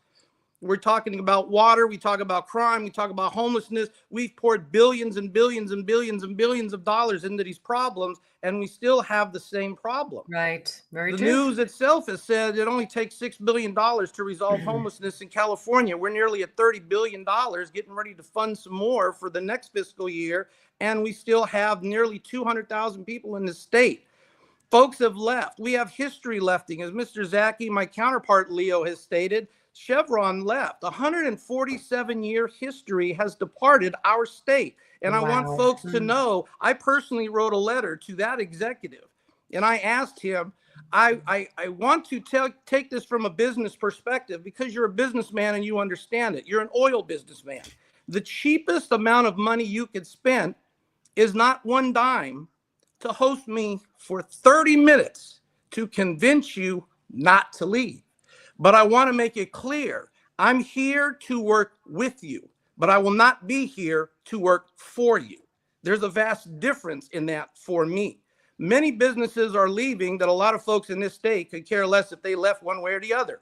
Oil, gas, energy producers, businesses and small businesses that are departing because the regulation's killing them. I want to work with folks, but I'm not going to be working for folks in the sense that you're going to own me. As soon as you pick up the call, I'm going to bend over backwards to break every law, to make every law, to pass every law, only for your benefit. I'm here for the people of this, for the citizens of this state. I'm here to ensure that business is here so that they can do business under the laws, under the environmental impacts that are needed for them to sustain a business, but not to the point to where in 2 years they have to flee to another state because of taxation. I've written to the director of Chevron. I've written to the director of Union 66. I've written to both the petroleum producers and the petroleum drillers. This is what we need. This is what I need to get from you. What do you need to succeed? And when people say, well, who are you? Nobody's listening. Exactly. Nobody's listening because nobody wants me to speak to the public. Nobody wants me to speak to the business community. Nobody wants to hear what my dream, goal, and desire is for this state. And it's very simple. My goal is to bring California back to the golden state that it once was, not the cluster that it is today. I'm about winning. I'm not about mediocrity. I'm not about passing the buck and making excuses. I'm not about here to give you promises or guarantees. A lot of other candidates are going to be doing just that. I'm here to give you results because that's what I'm about. If I'm fortunate enough to be elected as your governor, that's because I provided you with confidence. I provided you with assurities that what I'm telling you is what's going to happen. I have to earn your vote, which means I have to earn your trust to do so. Many people are expecting you to vote for them because of the party. Democrat, Republican, hate Republicans, vote Democrat, don't like Democrat. It doesn't matter on that aspect. All of us have the same problem. And I want to take one step further, a challenge made by one of the earlier people on here tonight. The only way that you are going to see me quit this race, the only way that I will drop out in 24 hours of this race is if you can show me a business selling gas for 1 year licensed legally, and their business product was this. For Republicans, I sell you $1 for a gallon. For Democrats, I'll charge you $7, and vice versa. If you can show me that that is what's going on, I'll drop tomorrow. But that's not what's happening in this state. We are all paying nearly $6 worth of gas, $5 in some places, but oil is only at $50 a barrel. What's going on that we're still paying 3 times the amount of most other people? I recently took my daughter across country from here to Georgia on $100 of fuel because gas across the country was $2.56. Gas here in California is $5.50 and going up with more regulations. And so that's why I'm running. I'm here running first and foremost for the citizens of this state. Not one other candidate has made that claim, and I can say it with confidence. I got that. I got that. Passionate. I got that as well. I love it. Okay, so let's talk about a couple of other issues. And we talked about this with Bianco, and we talked about this with Zacky. We talked about the sanctuary state and what it is. So where are you in this whole sanctuary state thing, the 11 super sanctuary cities? Where are you with law enforcement working with ICE to release or send back the illegal immigrants that have come in during this open border period and really protecting this country?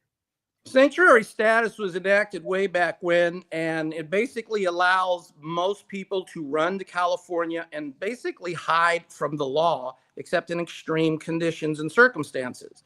We allow the unauthorized people from different countries to flood across our borders, whether willingly, by design, by accident, whatever the case might be. We've turned our head away from this problem for years and years and years. We had a moment when Mr. Reagan, when he was president, finally yielded to some of the Democratic demands, and they granted amnesty to so many million folks, which did nothing more than continue the floodgate in our states. In this state, everyone is first before the citizens. We're bending over backwards to give folks that aren't even authorized to be here legally Medi-Cal, full-blown medical aid that our own population can't afford. We can't take care of our homeless, but we're taking care of another country's personnel. We have, like you said on the little bit of interview with Mr. Zacky, when Xi Jinping came across to San Francisco, all the laws that said you can't touch a homeless person, you can't move a homeless person, you can't eliminate a camp. Oh my gosh, those people in San Francisco had the cleanest streets they've ever seen in years. And for years, they've been asking for just that. My thing on Sanctuary City, I started my run when I made the first proposal that I was going to run as an exploratory candidate in June of 2024. I have said it before, I will say it tonight, and I will say it through the election. The first thing I'm going to do is remove that status. No ifs and but explanation. It will be ended. If the legislature feels that I'm overreaching as a governor, should I be elected in that position, and they wish to challenge me and take me to court, by all means, I'll see you there. I'll be on the step waiting for you to show up to present your argument, how you're going to try and convince the court system that we are regressing back to the 1780s when other states from the South wanted to do the same thing. Be separate but equal. Be different than the rest of the country. California belongs and is part of the United States of America, regardless of what some of our legislatures think. We are not a separate but equal state. We are a state to this nation. Sanctuary city status, sanctuary state status, those are going to end. If we have mayors, if we have city councils, and they are really impressed about not doing that, then we're going to, we have laws. We'll, Mr. Naranjo, we'll sue you.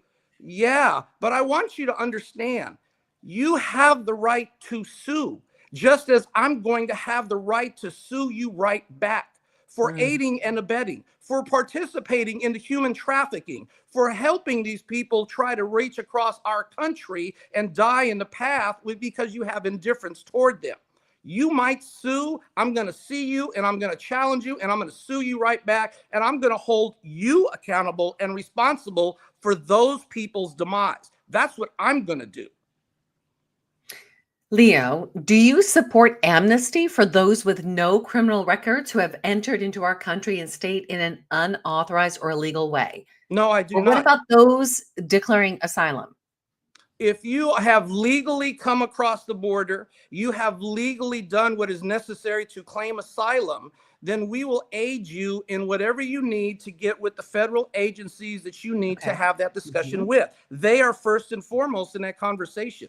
But as far as blanket amnesty, no, that's not going to happen. We're not going to do that. If you're the law-abiding citizen, you do everything, you pay taxes, you're quiet, you say hi to your neighbors, your kids go to school, and so on and so forth down the line. I could probably show you the same examples of the house somewhere in somebody's neighborhood, and it's happening somewhere. They're happy, they're polite, they wave to their neighbors, they say all kinds of wonderful things, they pay taxes, and then all of a sudden in the middle of the night, the cops swoop in, they've been growing marijuana illegally in the house. Do we grant them amnesty too? No, we don't, we arrest them. So this is no different. My stance on the immigration issue is this. If you come across legally as governor, I will do whatever's in my power to assist you to assimilate into our nation. But if you came across illegally, if you came across in a subterfuge way, if you lied or did anything like that, you're not going to get assistance. Well, let me insert one of the things that Sheriff Bianco said, and that was very true, is a lot of these people came in legally once they went through the processing, the CBP app. They went through the processing with Border Patrol, right? They were housed, they were fed, they were given money, all of that. So I actually really didn't think of that in those terms, but it was legal because, I mean, what the president was doing was treason. I mean, that's the Trojan horse to take down this country for sure. But what do you think about that? Mr. Bianco highlighted the failures of our former government. And of course, he's highlighted his 32 years of law enforcement. I want to be clear. He probably took an oath for his office. I'm sure he did. And he probably repeated the oath in his office. And I'm sure he did. And while I understand his experience and everything else for law enforcement, I took an oath too. I took an oath along with millions of other men and women who took the oath every time they raised their right hand and they joined the military, regardless of what branch, Army, Navy, Marines, Air Force, Coast Guard. We take the oath that says we will defend the Constitution of the United States against all enemies, foreign and domestic. So help me God. It's that simple. Were those orders legal that he operated on or that he's highlighting right now? No, they're not. They should have been challenged because what he did, what the previous president did, was he's basically trying to grant citizenship to every individual across this globe and give them all the benefits that the taxpayers get. Yes, they got a link from a site. They got money. They were housed, taxpayer expense, in hotels who were screaming about their losing their business over that. They were housed in motels, taxpayer expense, above our own citizens. The thing that is most disgusting on that whole history and endeavor, people who were not even here legally were prioritized against people who were born in this country. And I've said this over 30 years ago. There will come a time and a day when you, as an American citizen, will be considered a criminal, and the only thing you did wrong was you were born here. And that day is manifesting itself right now. We have people that are flooding over our borders, and the first thing they say, asylum. The first thing they say is amnesty, or they might even say sanctuary status. You can't touch me because now I made it to the shores of San Francisco. That's wrong. We have to put an end to that. And I'd like to I'll explain a little bit more on this later, but I'd like to put out the announcement for the Mexican president. Don't think Mr. Becerra is the only one who speaks Spanish. I will bring that back around a little bit later. Interesting. I don't know. Should we talk about that right now? We can. And I'm glad you bring that up, because when folks look at me, and I heard Mr. Bianco's explanation on how he's the great person to lead the Republican Party. He's the candidate. He's the man with the plan.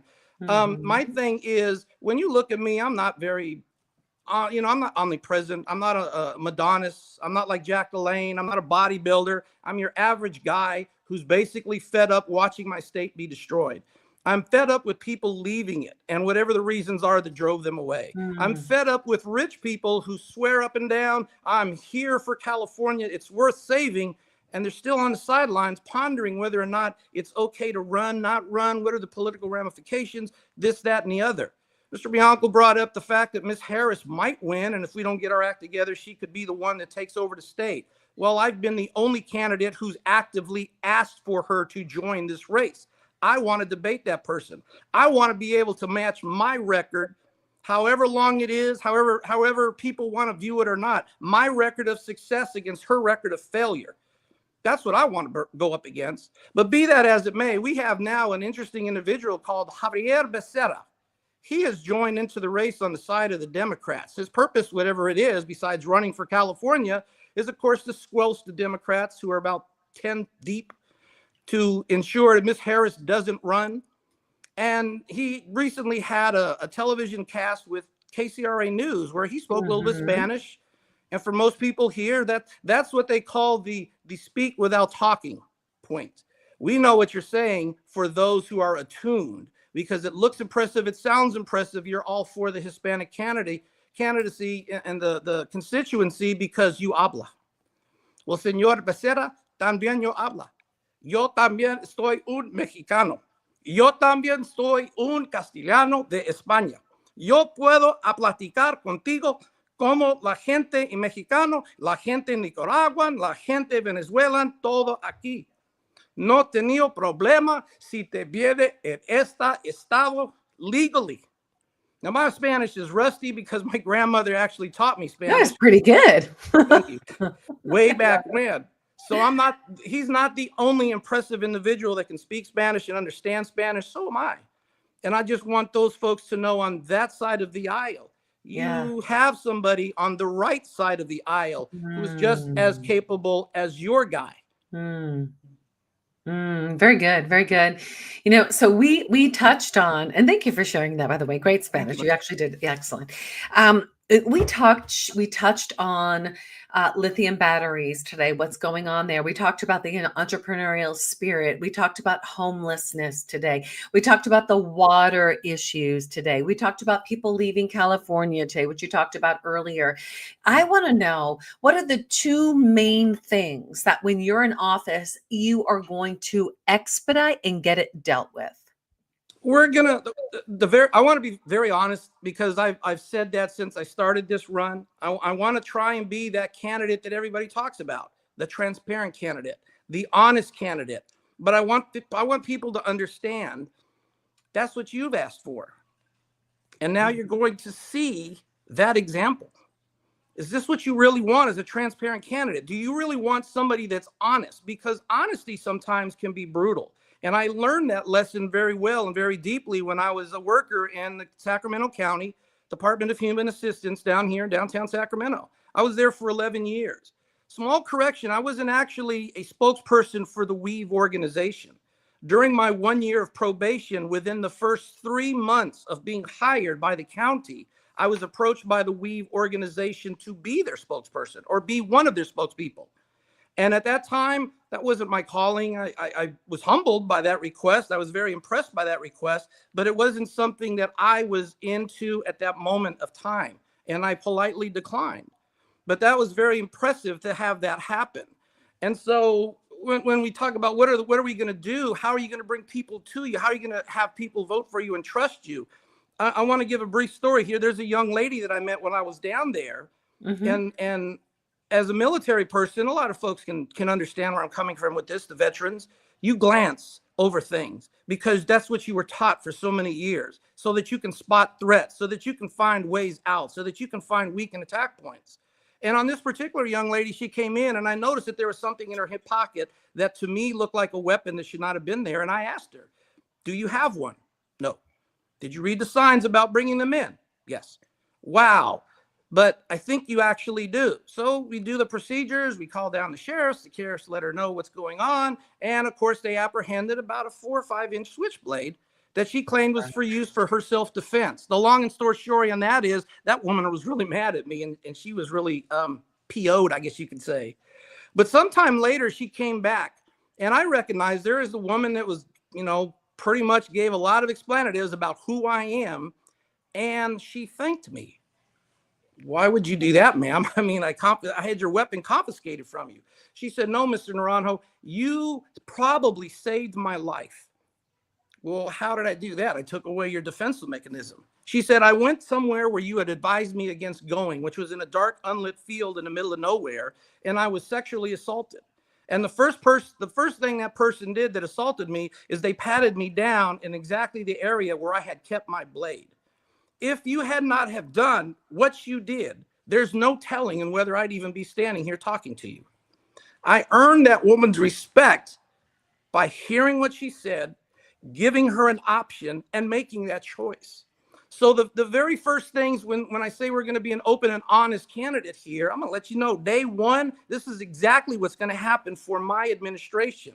It's going to be such a shock. It's going to be such a thrill that my staff, the people that voted for me, me and my family, we're not going to do anything except recover. That's the very first thing.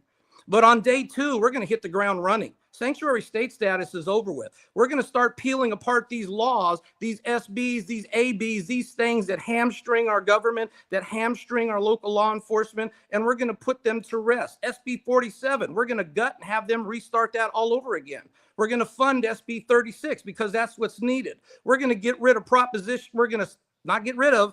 We're going to redo the proposals on AB 89 and 844. And for those of you that don't know what that is, that's about women and sports. In this state, it's going to work like this. Mm-hmm. Men have their sport. Women have their sport. If you're a transgender individual that wants a sport, create the league, and there you go. But we're no longer going to put our young women in jeopardy. We're no longer going to break the heart, the dreams and the aspirations of those women to do what they do to be a sports person by inserting a person who feels that they're a woman when they're a male to compete. And the fact that Mr. Newsom came on the air Monday on our local radio station and had the gall to say, I hired a consultant. We put our heads together and we couldn't figure it out how to make it fair. If that's the political experience you want from me to be able to run because you don't know me that well, then I'll let you know right now, I'm overqualified. I got that. I got that. All right, let's talk about your family. You have a beautiful wife and a beautiful daughter. We didn't talk so much about, the families in these interviews, but education is important to you, and education in the state of California. Let's take a deeper dive when it comes to a lot of the woke ideology being taught, a lot of the education that is, I mean, I would call it sadistic. What's being taught and what's being allowed in our schools is absolutely sick. So, what's your stand on all of that? Well, for one, I thank God every day that I went through school at the time that I went through school. It's probably the best time in California to have been educated when we graduated in 1980. For those individuals, those children, those kids that have gone through the school system, I don't understand how you do it. I don't understand how we tolerate it. And I really don't understand how those people elected to school boards do half of the nonsense that they do. So my stance on education is this, and I know it's going to tick off a lot of the union people in the teachers union. And let me make a fast blurb about that. I'm not attacking the teacher, but I will wage war on the union. And those are two very interchanged entities. Teachers and unions are like, the coupling. And you have quite an experience dealing with unions already, don't you? Yes, ma'am. I was a union representative. I started off as an elected union steward. I was elected and then reelected numerous times as a chief steward in the county. So that basically means instead of representing 20 people, I now represent 1,400 people. I was elected to their governing board, where you sit down with the county officials and you negotiate those contracts that Mr. Bianco referred to. Now I'm representing almost 4,000 county workers in Sacramento County. I was selected and reelected numerous times to be the safety representative for that same union that now takes all county workers that were represented by United Public Employees Union Local 1. So when I say, yes, I understand the union mentality, I understand the union mentality because I've been there and I've done that. Union folks are also members, and I've made statements about this before. I don't have a problem with the unions when they negotiate their contracts, because that's what they do. I don't have a problem with unions that get fair deals, benefits, pay increases, because that's what they do. I'm not unsympathetic to that. But what I have cautioned union members is, and it's this: don't put yourself in the position to destroy the fabric of the very county you work in by overpricing the taxpayers to afford you in your job. Because now we have a problem. We're going to have to start rolling back some of those well-fought, well-earned, and perhaps well-deserved benefits. We've now got ourselves outpriced with a lot of union positions here in the state. We need to take a long, hard look to reduce some of that debt. I think retirement was the one that Mr. Zacky touched on. For teachers unions, look, I look at this like a Joe Clark situation. Your job is to teach. And for you students out there that may be listening, your job is to be educated and to learn, not be on TikTok, not figure out what the main fashion is for the day. This is old school talking, and this is how old school talking acts and thinks. The teachers need to teach. If you're too busy teaching and indoctrinating, if you're too busy trying to make a political slant, I would highly advise you to find a new vocation, because obviously educating children is not it. I don't need political standard bearers in the classroom. I need teachers there to teach kids. And when you're 50th place in the education system in this state, there needs to be some changes, and there's going to be some changes.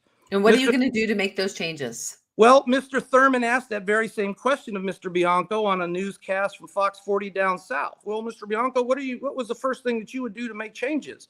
And my snap, I didn't really see a response from Mr. Bianco, but I'll give you one. My first snap thought was, well, the first thing I would do is I would fire you, except you're an elected official, so I can't. So we need to start changing how these schools are operating. We need to start enforcing learning and education, reading, writing, arithmetic, and we also need to start bringing in monetary handling for the school system. We got people out here today that don't even know how to make change for a $5. We have people out here today that don't even know what a $5 bill is. And that's really sad. But it starts at the bottom. We also have to get parents involved. And I don't mean just showing up once every blue moon at your school board and raising some cane. You have to be involved as a parent. They're your children. But I also want to emphasize this point. Parents need to know what's going on with their children. This nonsense about a student has more rights than a parent, not under my administration. The parent will have the right to know what their child is going through. If that child wants to do a transformation of who they are to what they think they are, That's fine. When you're 18 years of age, you knock yourself out and do whatever you feel you need to do. But as long as you're 18 or younger in the classroom somewhere, that parent has the right to know everything going on about you. It's that parent's responsibility. And we're going to put it right back into their hands and take it out of school districts, as far as the school boards, those teachers that want to indoctrinate, we're going to remove that from them. And if need be, we'll remove a few teachers in the process. Wow. Thank you. Thank you for sharing that. Let me ask you this. I'm going to play the devil's advocate. Everybody kind of had a couple of tough questions, and they weren't that tough. I think Bianco got kind of the worst of it, right? But let me ask you this. I'm going to play devil's advocate here. Leo, you have never held a political office, not even on a lower level. You have, you're not a wealthy entrepreneur. You're certainly not a sheriff. What qualifies you to take on a huge role of the governor of this state of California? When I first came on, I kind of acted like, I'm talking, but you couldn't hear me. And I held up my little sign. Can you did. hear me? I was like, what the heck is the sign? Like, would you text me? I can't see it. I've had individuals tell me, Leo, you can't win. Period. You can't win. You don't have $40 million. You don't have name recognition. You don't have political influence. You don't have connections. You're not an actor.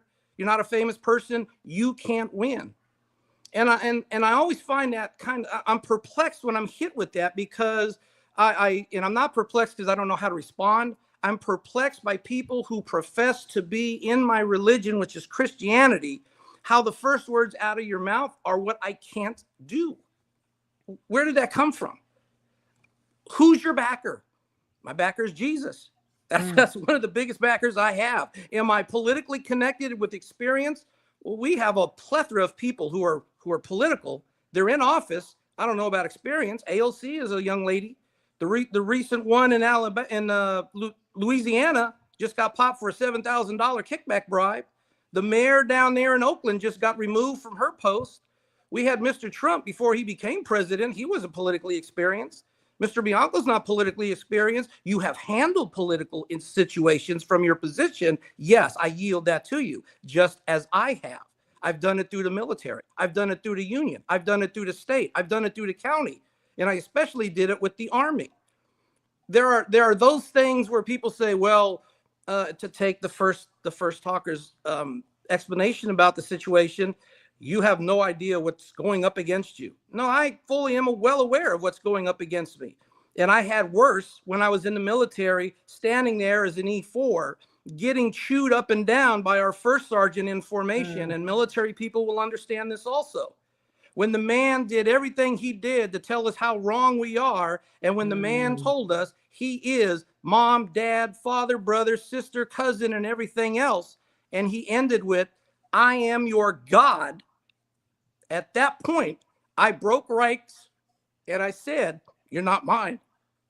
Ooh. And that's a little bit, sorry for the emotional put out. What did he do? What did he do when you said that? Everybody else was dismissed. I had to stand there and take another hour chewing because I broke formation. Not the argument, the fact that I broke formation to make the point. And I did it from that fast. There was no second thought. There was no second guessing. Wow, that says a lot. There was, wow. It happened. You are not my God. That was the point that I wanted to make clear. You tell me whatever you want to tell me, but you're not going to tell me that, and I'm going to stand there and just take it. No.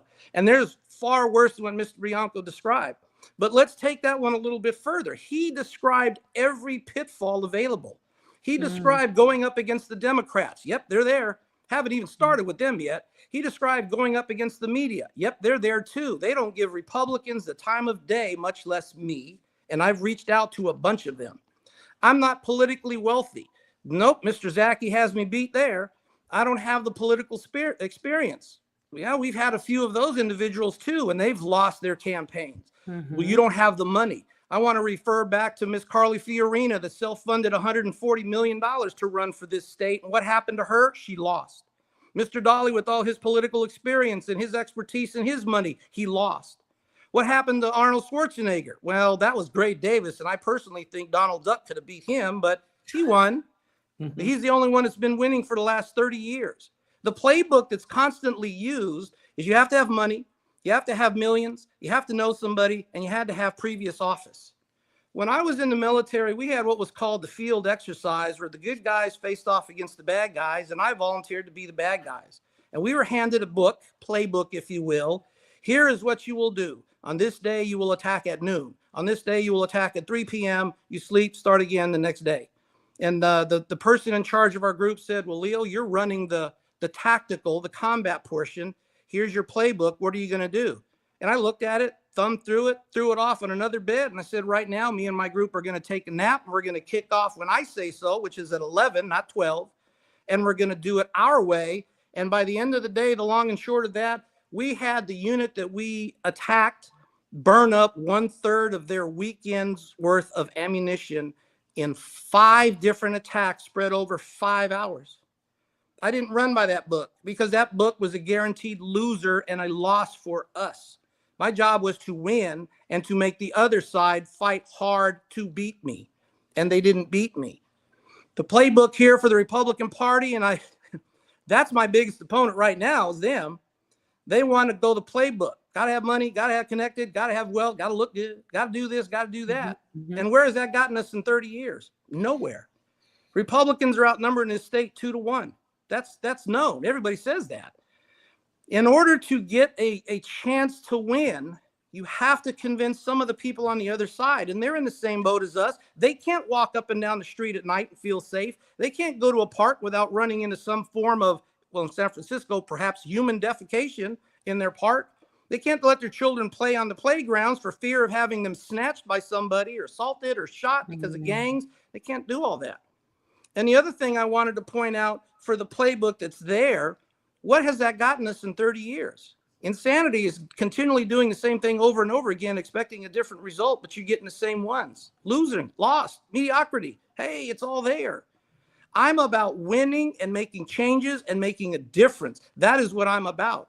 The folks that have left California, God bless you and wherever you went, but unlike my opposite number that has been here tonight, I'm not trying to make California better to bring them back, because there's no guarantee that after 1 term, 2 terms, whatever, that things are going to stay the same for them. They left for a reason.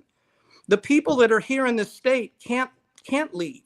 Their family tied, their job tied, or they've been here forever and a day. And I'm just like, for those folks out there, I'm just like you.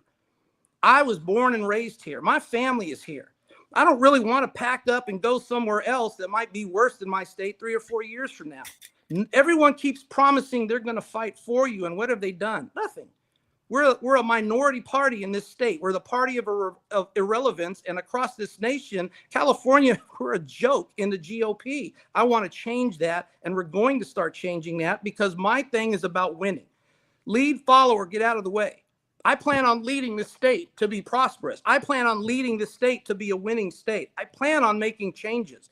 If you want to follow me, great. If you want to lead with me, outstanding. But if you want to stand on the sidelines, make a lot of noise and not do one thing or the other, then get out of our way, because we're moving forward.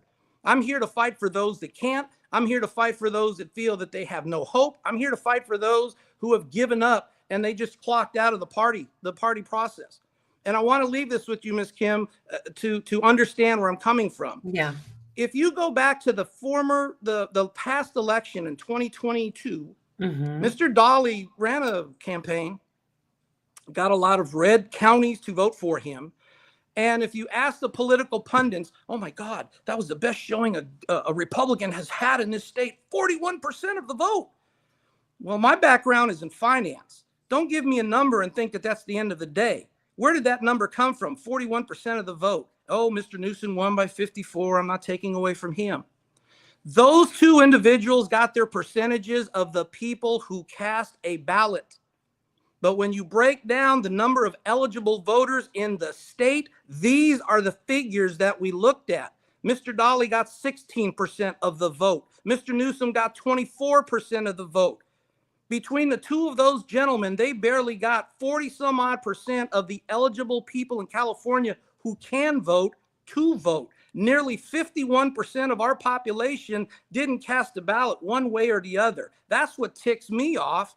Nobody's going after those people. I don't care if it's the Democrats doing it, the Republicans doing it. My thing is 51% of our people clocked out of the voting process. Yeah. That's the damage. Don't tell me about voter integrity and arguing this and arguing that. You have half of the state that is disengaged because they're disheartened, they're disillusioned, and they're just practically fed up. What's going to engage them, Leo?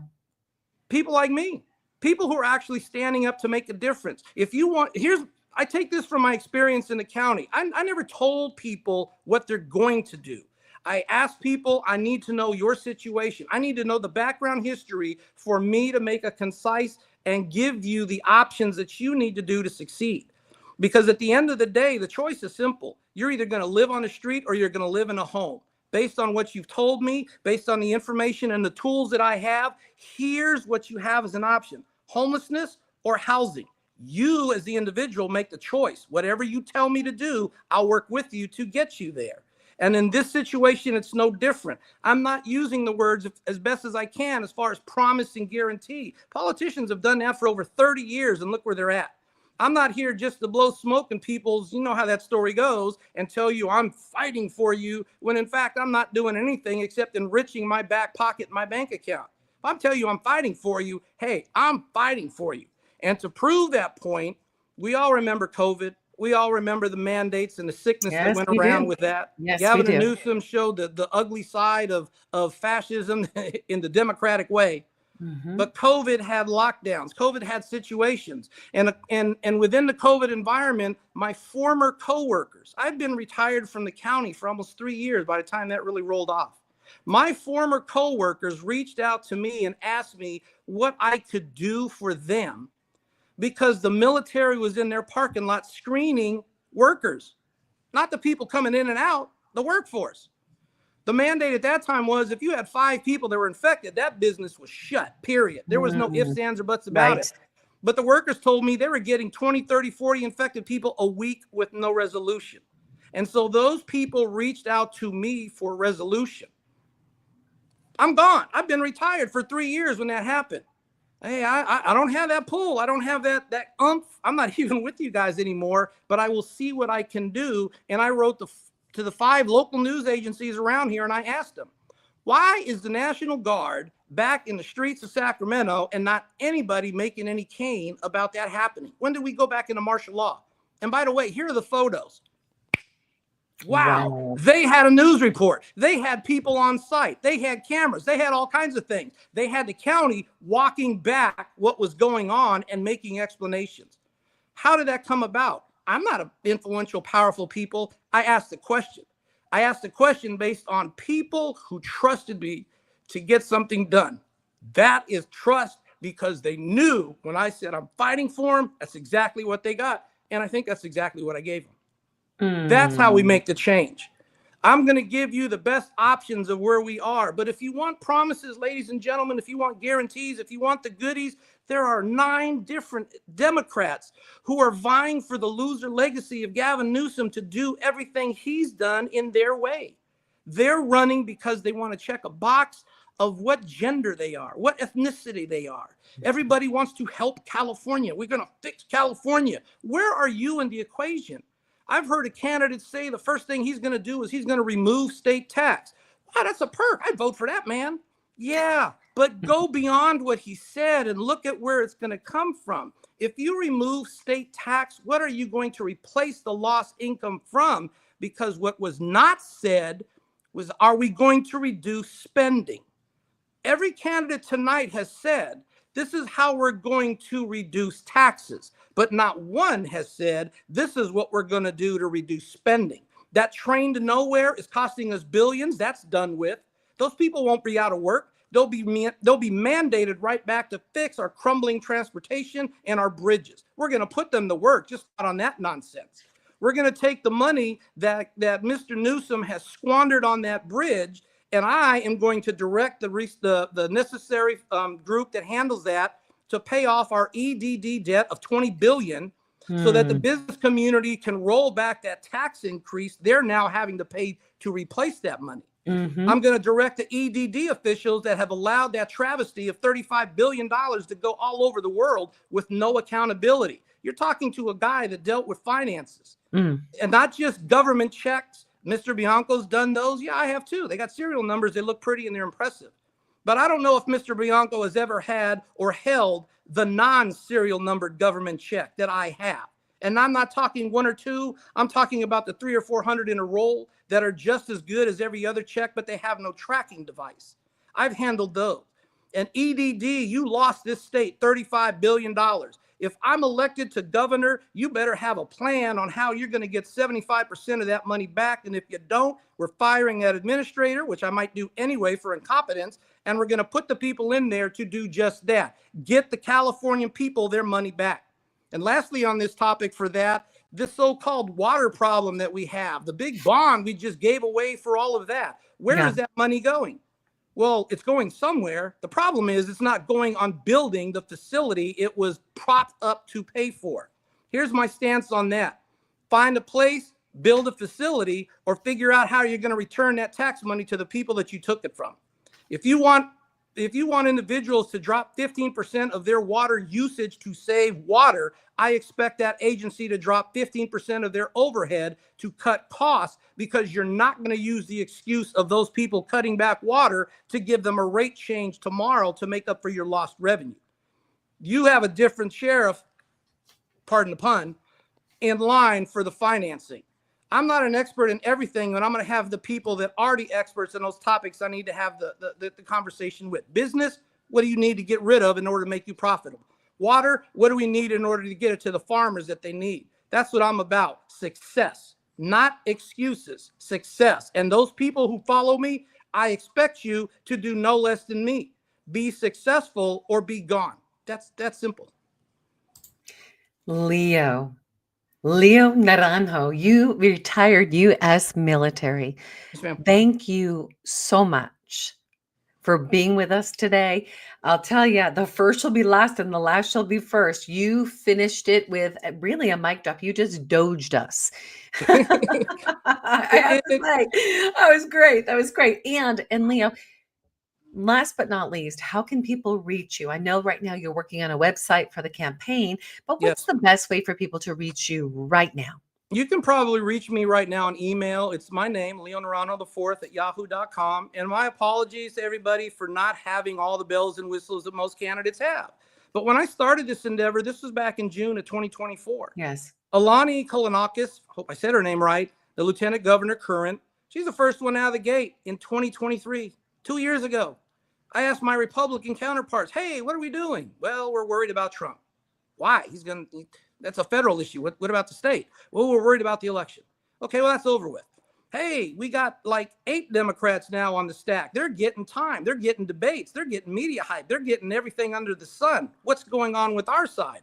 Well, we're worried about the state GOP convention. Okay, that's over with. Now we have, and you know, I never met Mr. Bianco either. I have met Mr. Zacky. We both have the same first name. It's kind of interesting. But finally, Mr. Bianco came off the rails and he said, yeah, I'm going to finally run. Well, that's kind of interesting. Your term as sheriff doesn't expire until 2028, but you're running for an office in 2026. Be that as it may, you moved from thinking about it to being here. And thank you, sir, for that. Those other people out there in the wings, Mr. Hilton that was described here tonight, Mr. Gibson, who might be the quiet potential everybody talks about, Mr. Cardone, Mr. Grinnell, name them. All these Republicans talk about how important California is, and they're thinking about running.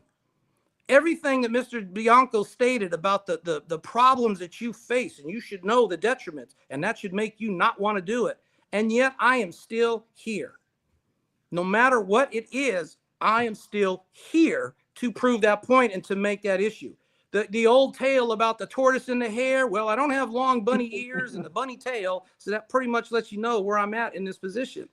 I'm not moving at the pundit's rate. I'm not moving at the consultant rate. I'm here to make a point, and I'm going in the way that I need to go that's comfortable with me, as Jesus is letting me know, and moving forward for the folks of this state. I'm not here to get rich or to be enriched. I'm already a rich person. But I'm not here to do it at the expense of the taxpayers. I'm a taxpayer too. Just like the mom and dad that's out there perhaps listening, the grandmother and grandfather that's out there trying to figure out at their home if they're still going to be able to stay in it because the property tax is tearing them up. And if you completely do away with state tax, where are they going to suffer the problem of refunding that money? Because nobody said if you remove state tax to lower spending. And we have a problem in spending. For those folks that are sitting in the legislature, you have the Republicans. You have the Republicans. You know what I'm trying to say. That's those people. Those people that accept mediocrity, I can't help them. Those people that accept being a loser, I can't help them. Those people who accept loss as normal, I can't help them. I'm going to help those who expect a change, who are demanding a change, and who are wanting and have been longing for a change. I think and I believe strongly, I am the only Republican candidate, much less pundit, that is telling people 2026 is an opportunity for our party to get the seat for governorship. But not only that, ma'am, 2026, it's only a top two. The top two can only advance into the general election. Pundits will tell you we're lucky if we can get one spot. We're lucky if we can squeak one spot, Leo. That's them. My view is this, and I've crunched these numbers mathematically in my head 5, 6, 7, or 8 times. I've lost sleep just prepping to be here tonight. I strongly and firmly and resolutely believe Republicans, if they come out and toss the playbook and start doing things different, mean what you say what you mean. Come on. Deeds, not words. That's what I'm about. I believe we can get not just one, we can get 2 of the top 2 positions and put 2 Republicans in the race. And people, here it is, the bottom line. Regardless of what the candidates tell you, regardless of what the candidates promise you, don't promise you, regardless of what I say for my candidacy, it doesn't matter what we say as candidates. The bottom line is each and every one of you are the ones that make the decision of the direction you want this state to go. This is my vision of where I'd like it to go. The other 2 candidates before me have given you their platform. The Democrats are going to give you their platform. But in the end of the day, it's your choice. And I pray to God everybody comes out of the woodwork. I pray to God that those people that sat on the sidelines are encouraged to make the choice. If you want to have a state that's in a loser position, there you go. Make that choice. But if you want to take this state into the golden era that it is, to be the prosperous state it is, I don't want to be 5th largest economy or 6th or 7th. I want to be the 3rd largest economy in the world. I want the world to know we're the 3rd largest economy, not with a $5 trillion debt. I want it by the businesses that we bring into this state, by the productions that we make and the money we bring in, not by taxation, but by what we produce. That's my vision for California. You can reach me on my email right now, leonaranjo4@yahoo.com. You can find me on LinkedIn, pop me a message. And when I come out with the webpage and everything else I need, then you'll have that information too. Fantastic. Ms. Yeater, thank you very much for your time. Thank you everybody else for your time. And you all, God bless you and have a great evening. Oh, Leo, thank you so much. And Leo, I'm going to ask you, just like the rest, the gentlemen that were here tonight, would you join us in the next, not the next round, but when we get closer to the end, we're going to do the California governor face-off, and literally you're facing off with the governors. Are you in? I'm always in. Anytime. Here's my challenge to every candidate that's out there. Anytime, any place, anywhere, on any topic. Come on. I don't want the mandated topics. When I came on here, this is an any topic conversation.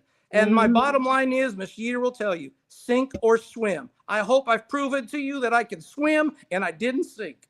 Come on. So good. Leo Naranjo. I pronounced that right? Naranjo? You're the only one so far that has in the race. Got that good. The Latin in me. I love it. I love it. Thank you so much. A U.S. retired military. Thank you for the service to our country. Thank you for your willingness to, not want to sit back and eat bonbons, and just hang out, but you're really willing to stand up, speak up, and say what you mean and mean what you say. Yes. So thank you so much for all the work you do. God and God bless all of those who support the military, because we wouldn't be able to do what we do if we didn't have you people behind us supporting us. Thank you. Thank you. Oh, Leo Naranjo, what an absolute blessing. Guys, what a night. We are going to wrap this up and we're going to powerfully wrap it up right now. What an incredible, incredible night. You got to meet 3 candidates tonight. You got to meet Sheriff Chad Bianco, Riverside County Sheriff, Leo Zacky, Vice President of Zacky Farms, and Leo Naranjo, retired U.S. military. Now we are going to continue with our, well, what do we do tonight? We are taking California back, are we not? We're going to continue with the California Governor Face-Off. This was round 1. If you are running for governor, I want you to reach out. And I have to tell you, I'm kind of excited to talk to Mel Gibson. And a little story for you guys, something you don't know about me. I did have a little bit of a theater background. I've directed lots of theater. I've been in the film industry. Very blessed to have healthy experiences there. There was a moment I was sitting with Mel Gibson. This was in the making of What Women Want. We were at a restaurant called Il Fornaio. And I remember this moment, and this is a confession for you all right now. So I'm confessing at the same time. And Mel Gibson, if you are listening to this, you deserve a huge apology from me. Forgive me. So it was at lunchtime and everyone kind of dispersed and we were on break. And I went to a little spot and sat on the stairs with my food. And Mel came out and he sat like right by me, hardly any space. At the time, I was a new Christian. And I remember I was so afraid to share my faith. I really did care a lot about what people think back then.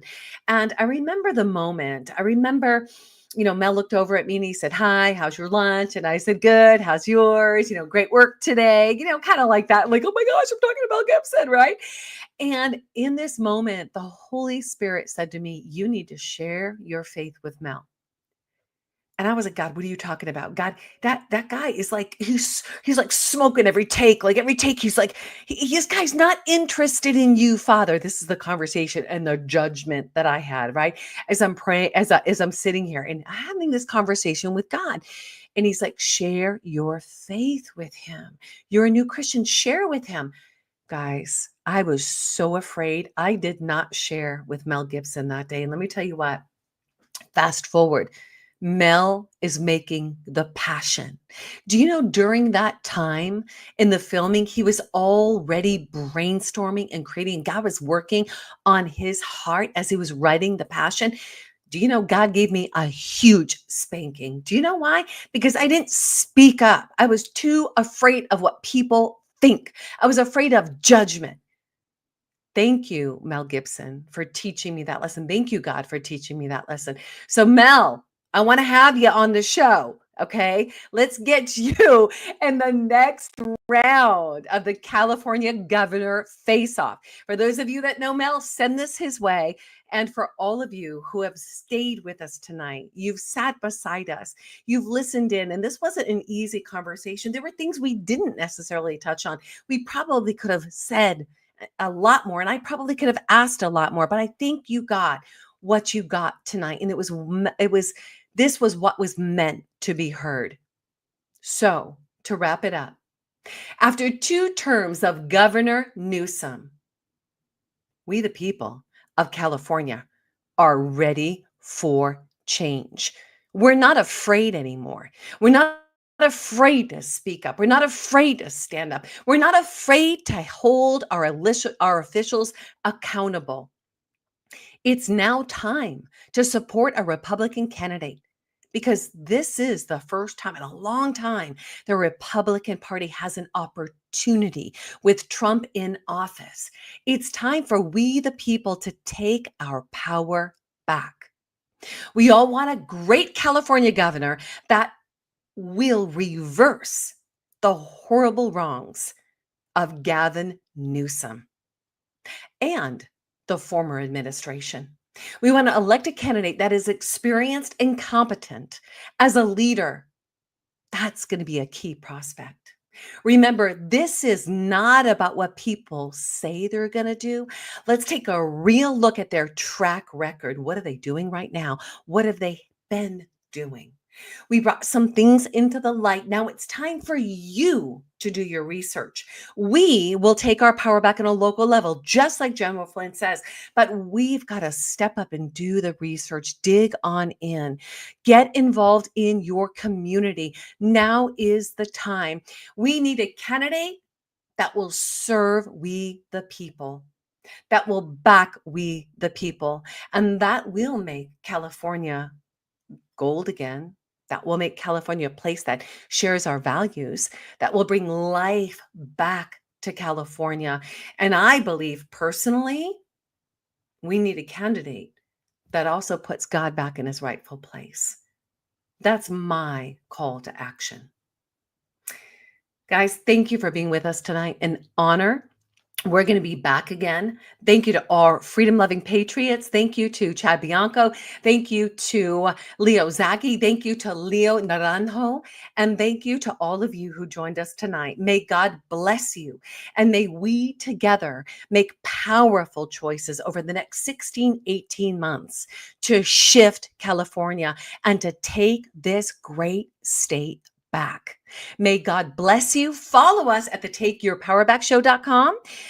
Thumbs up on this show, guys. I never say that, and they're telling me to say it. Thumbs up on this show and share it out. Subscribe. We'll keep you posted for our next round of California Governor Face-Off. We're going to have a round 2, a round 3, round 4, and then we're going to bring in the people's voices. And then we're going to have a face-off when we get closer to Election Day.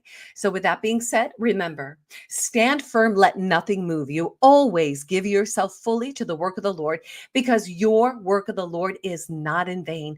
And I want you to remember this, that he who began a good work in you will carry it out to the very end of the age. Follow us again at the Take Your Power Back Show. Support all of our sponsors, and definitely share this. You're going to find us on Patriot TV. We're just getting started there as well. And I am so excited that I get to stand in this space of freedom and making sure that the people's voices are heard, because you matter. May God bless you.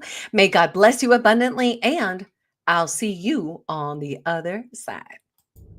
Thank you for joining us for the Take Your Power Back Show. As Peak Performance Breakthrough Coach Kim Yeater speaks to other freedom-loving Americans that are making a positive impact in the world by standing in truth amid adversity. Listen in weekly and learn how to take your power back in your freedom, in your personal and professional life, in technology and creativity, and in your faith. Be encouraged, be inspired, be transformed as you step into your power and take action in your leadership and allow your voice to be heard. Together, let's take your power back. To sponsor and support the Take Your Power Back Show, go to takeyourpowerbackshow.com. That's takeyourpowerbackshow.com, and take your power back.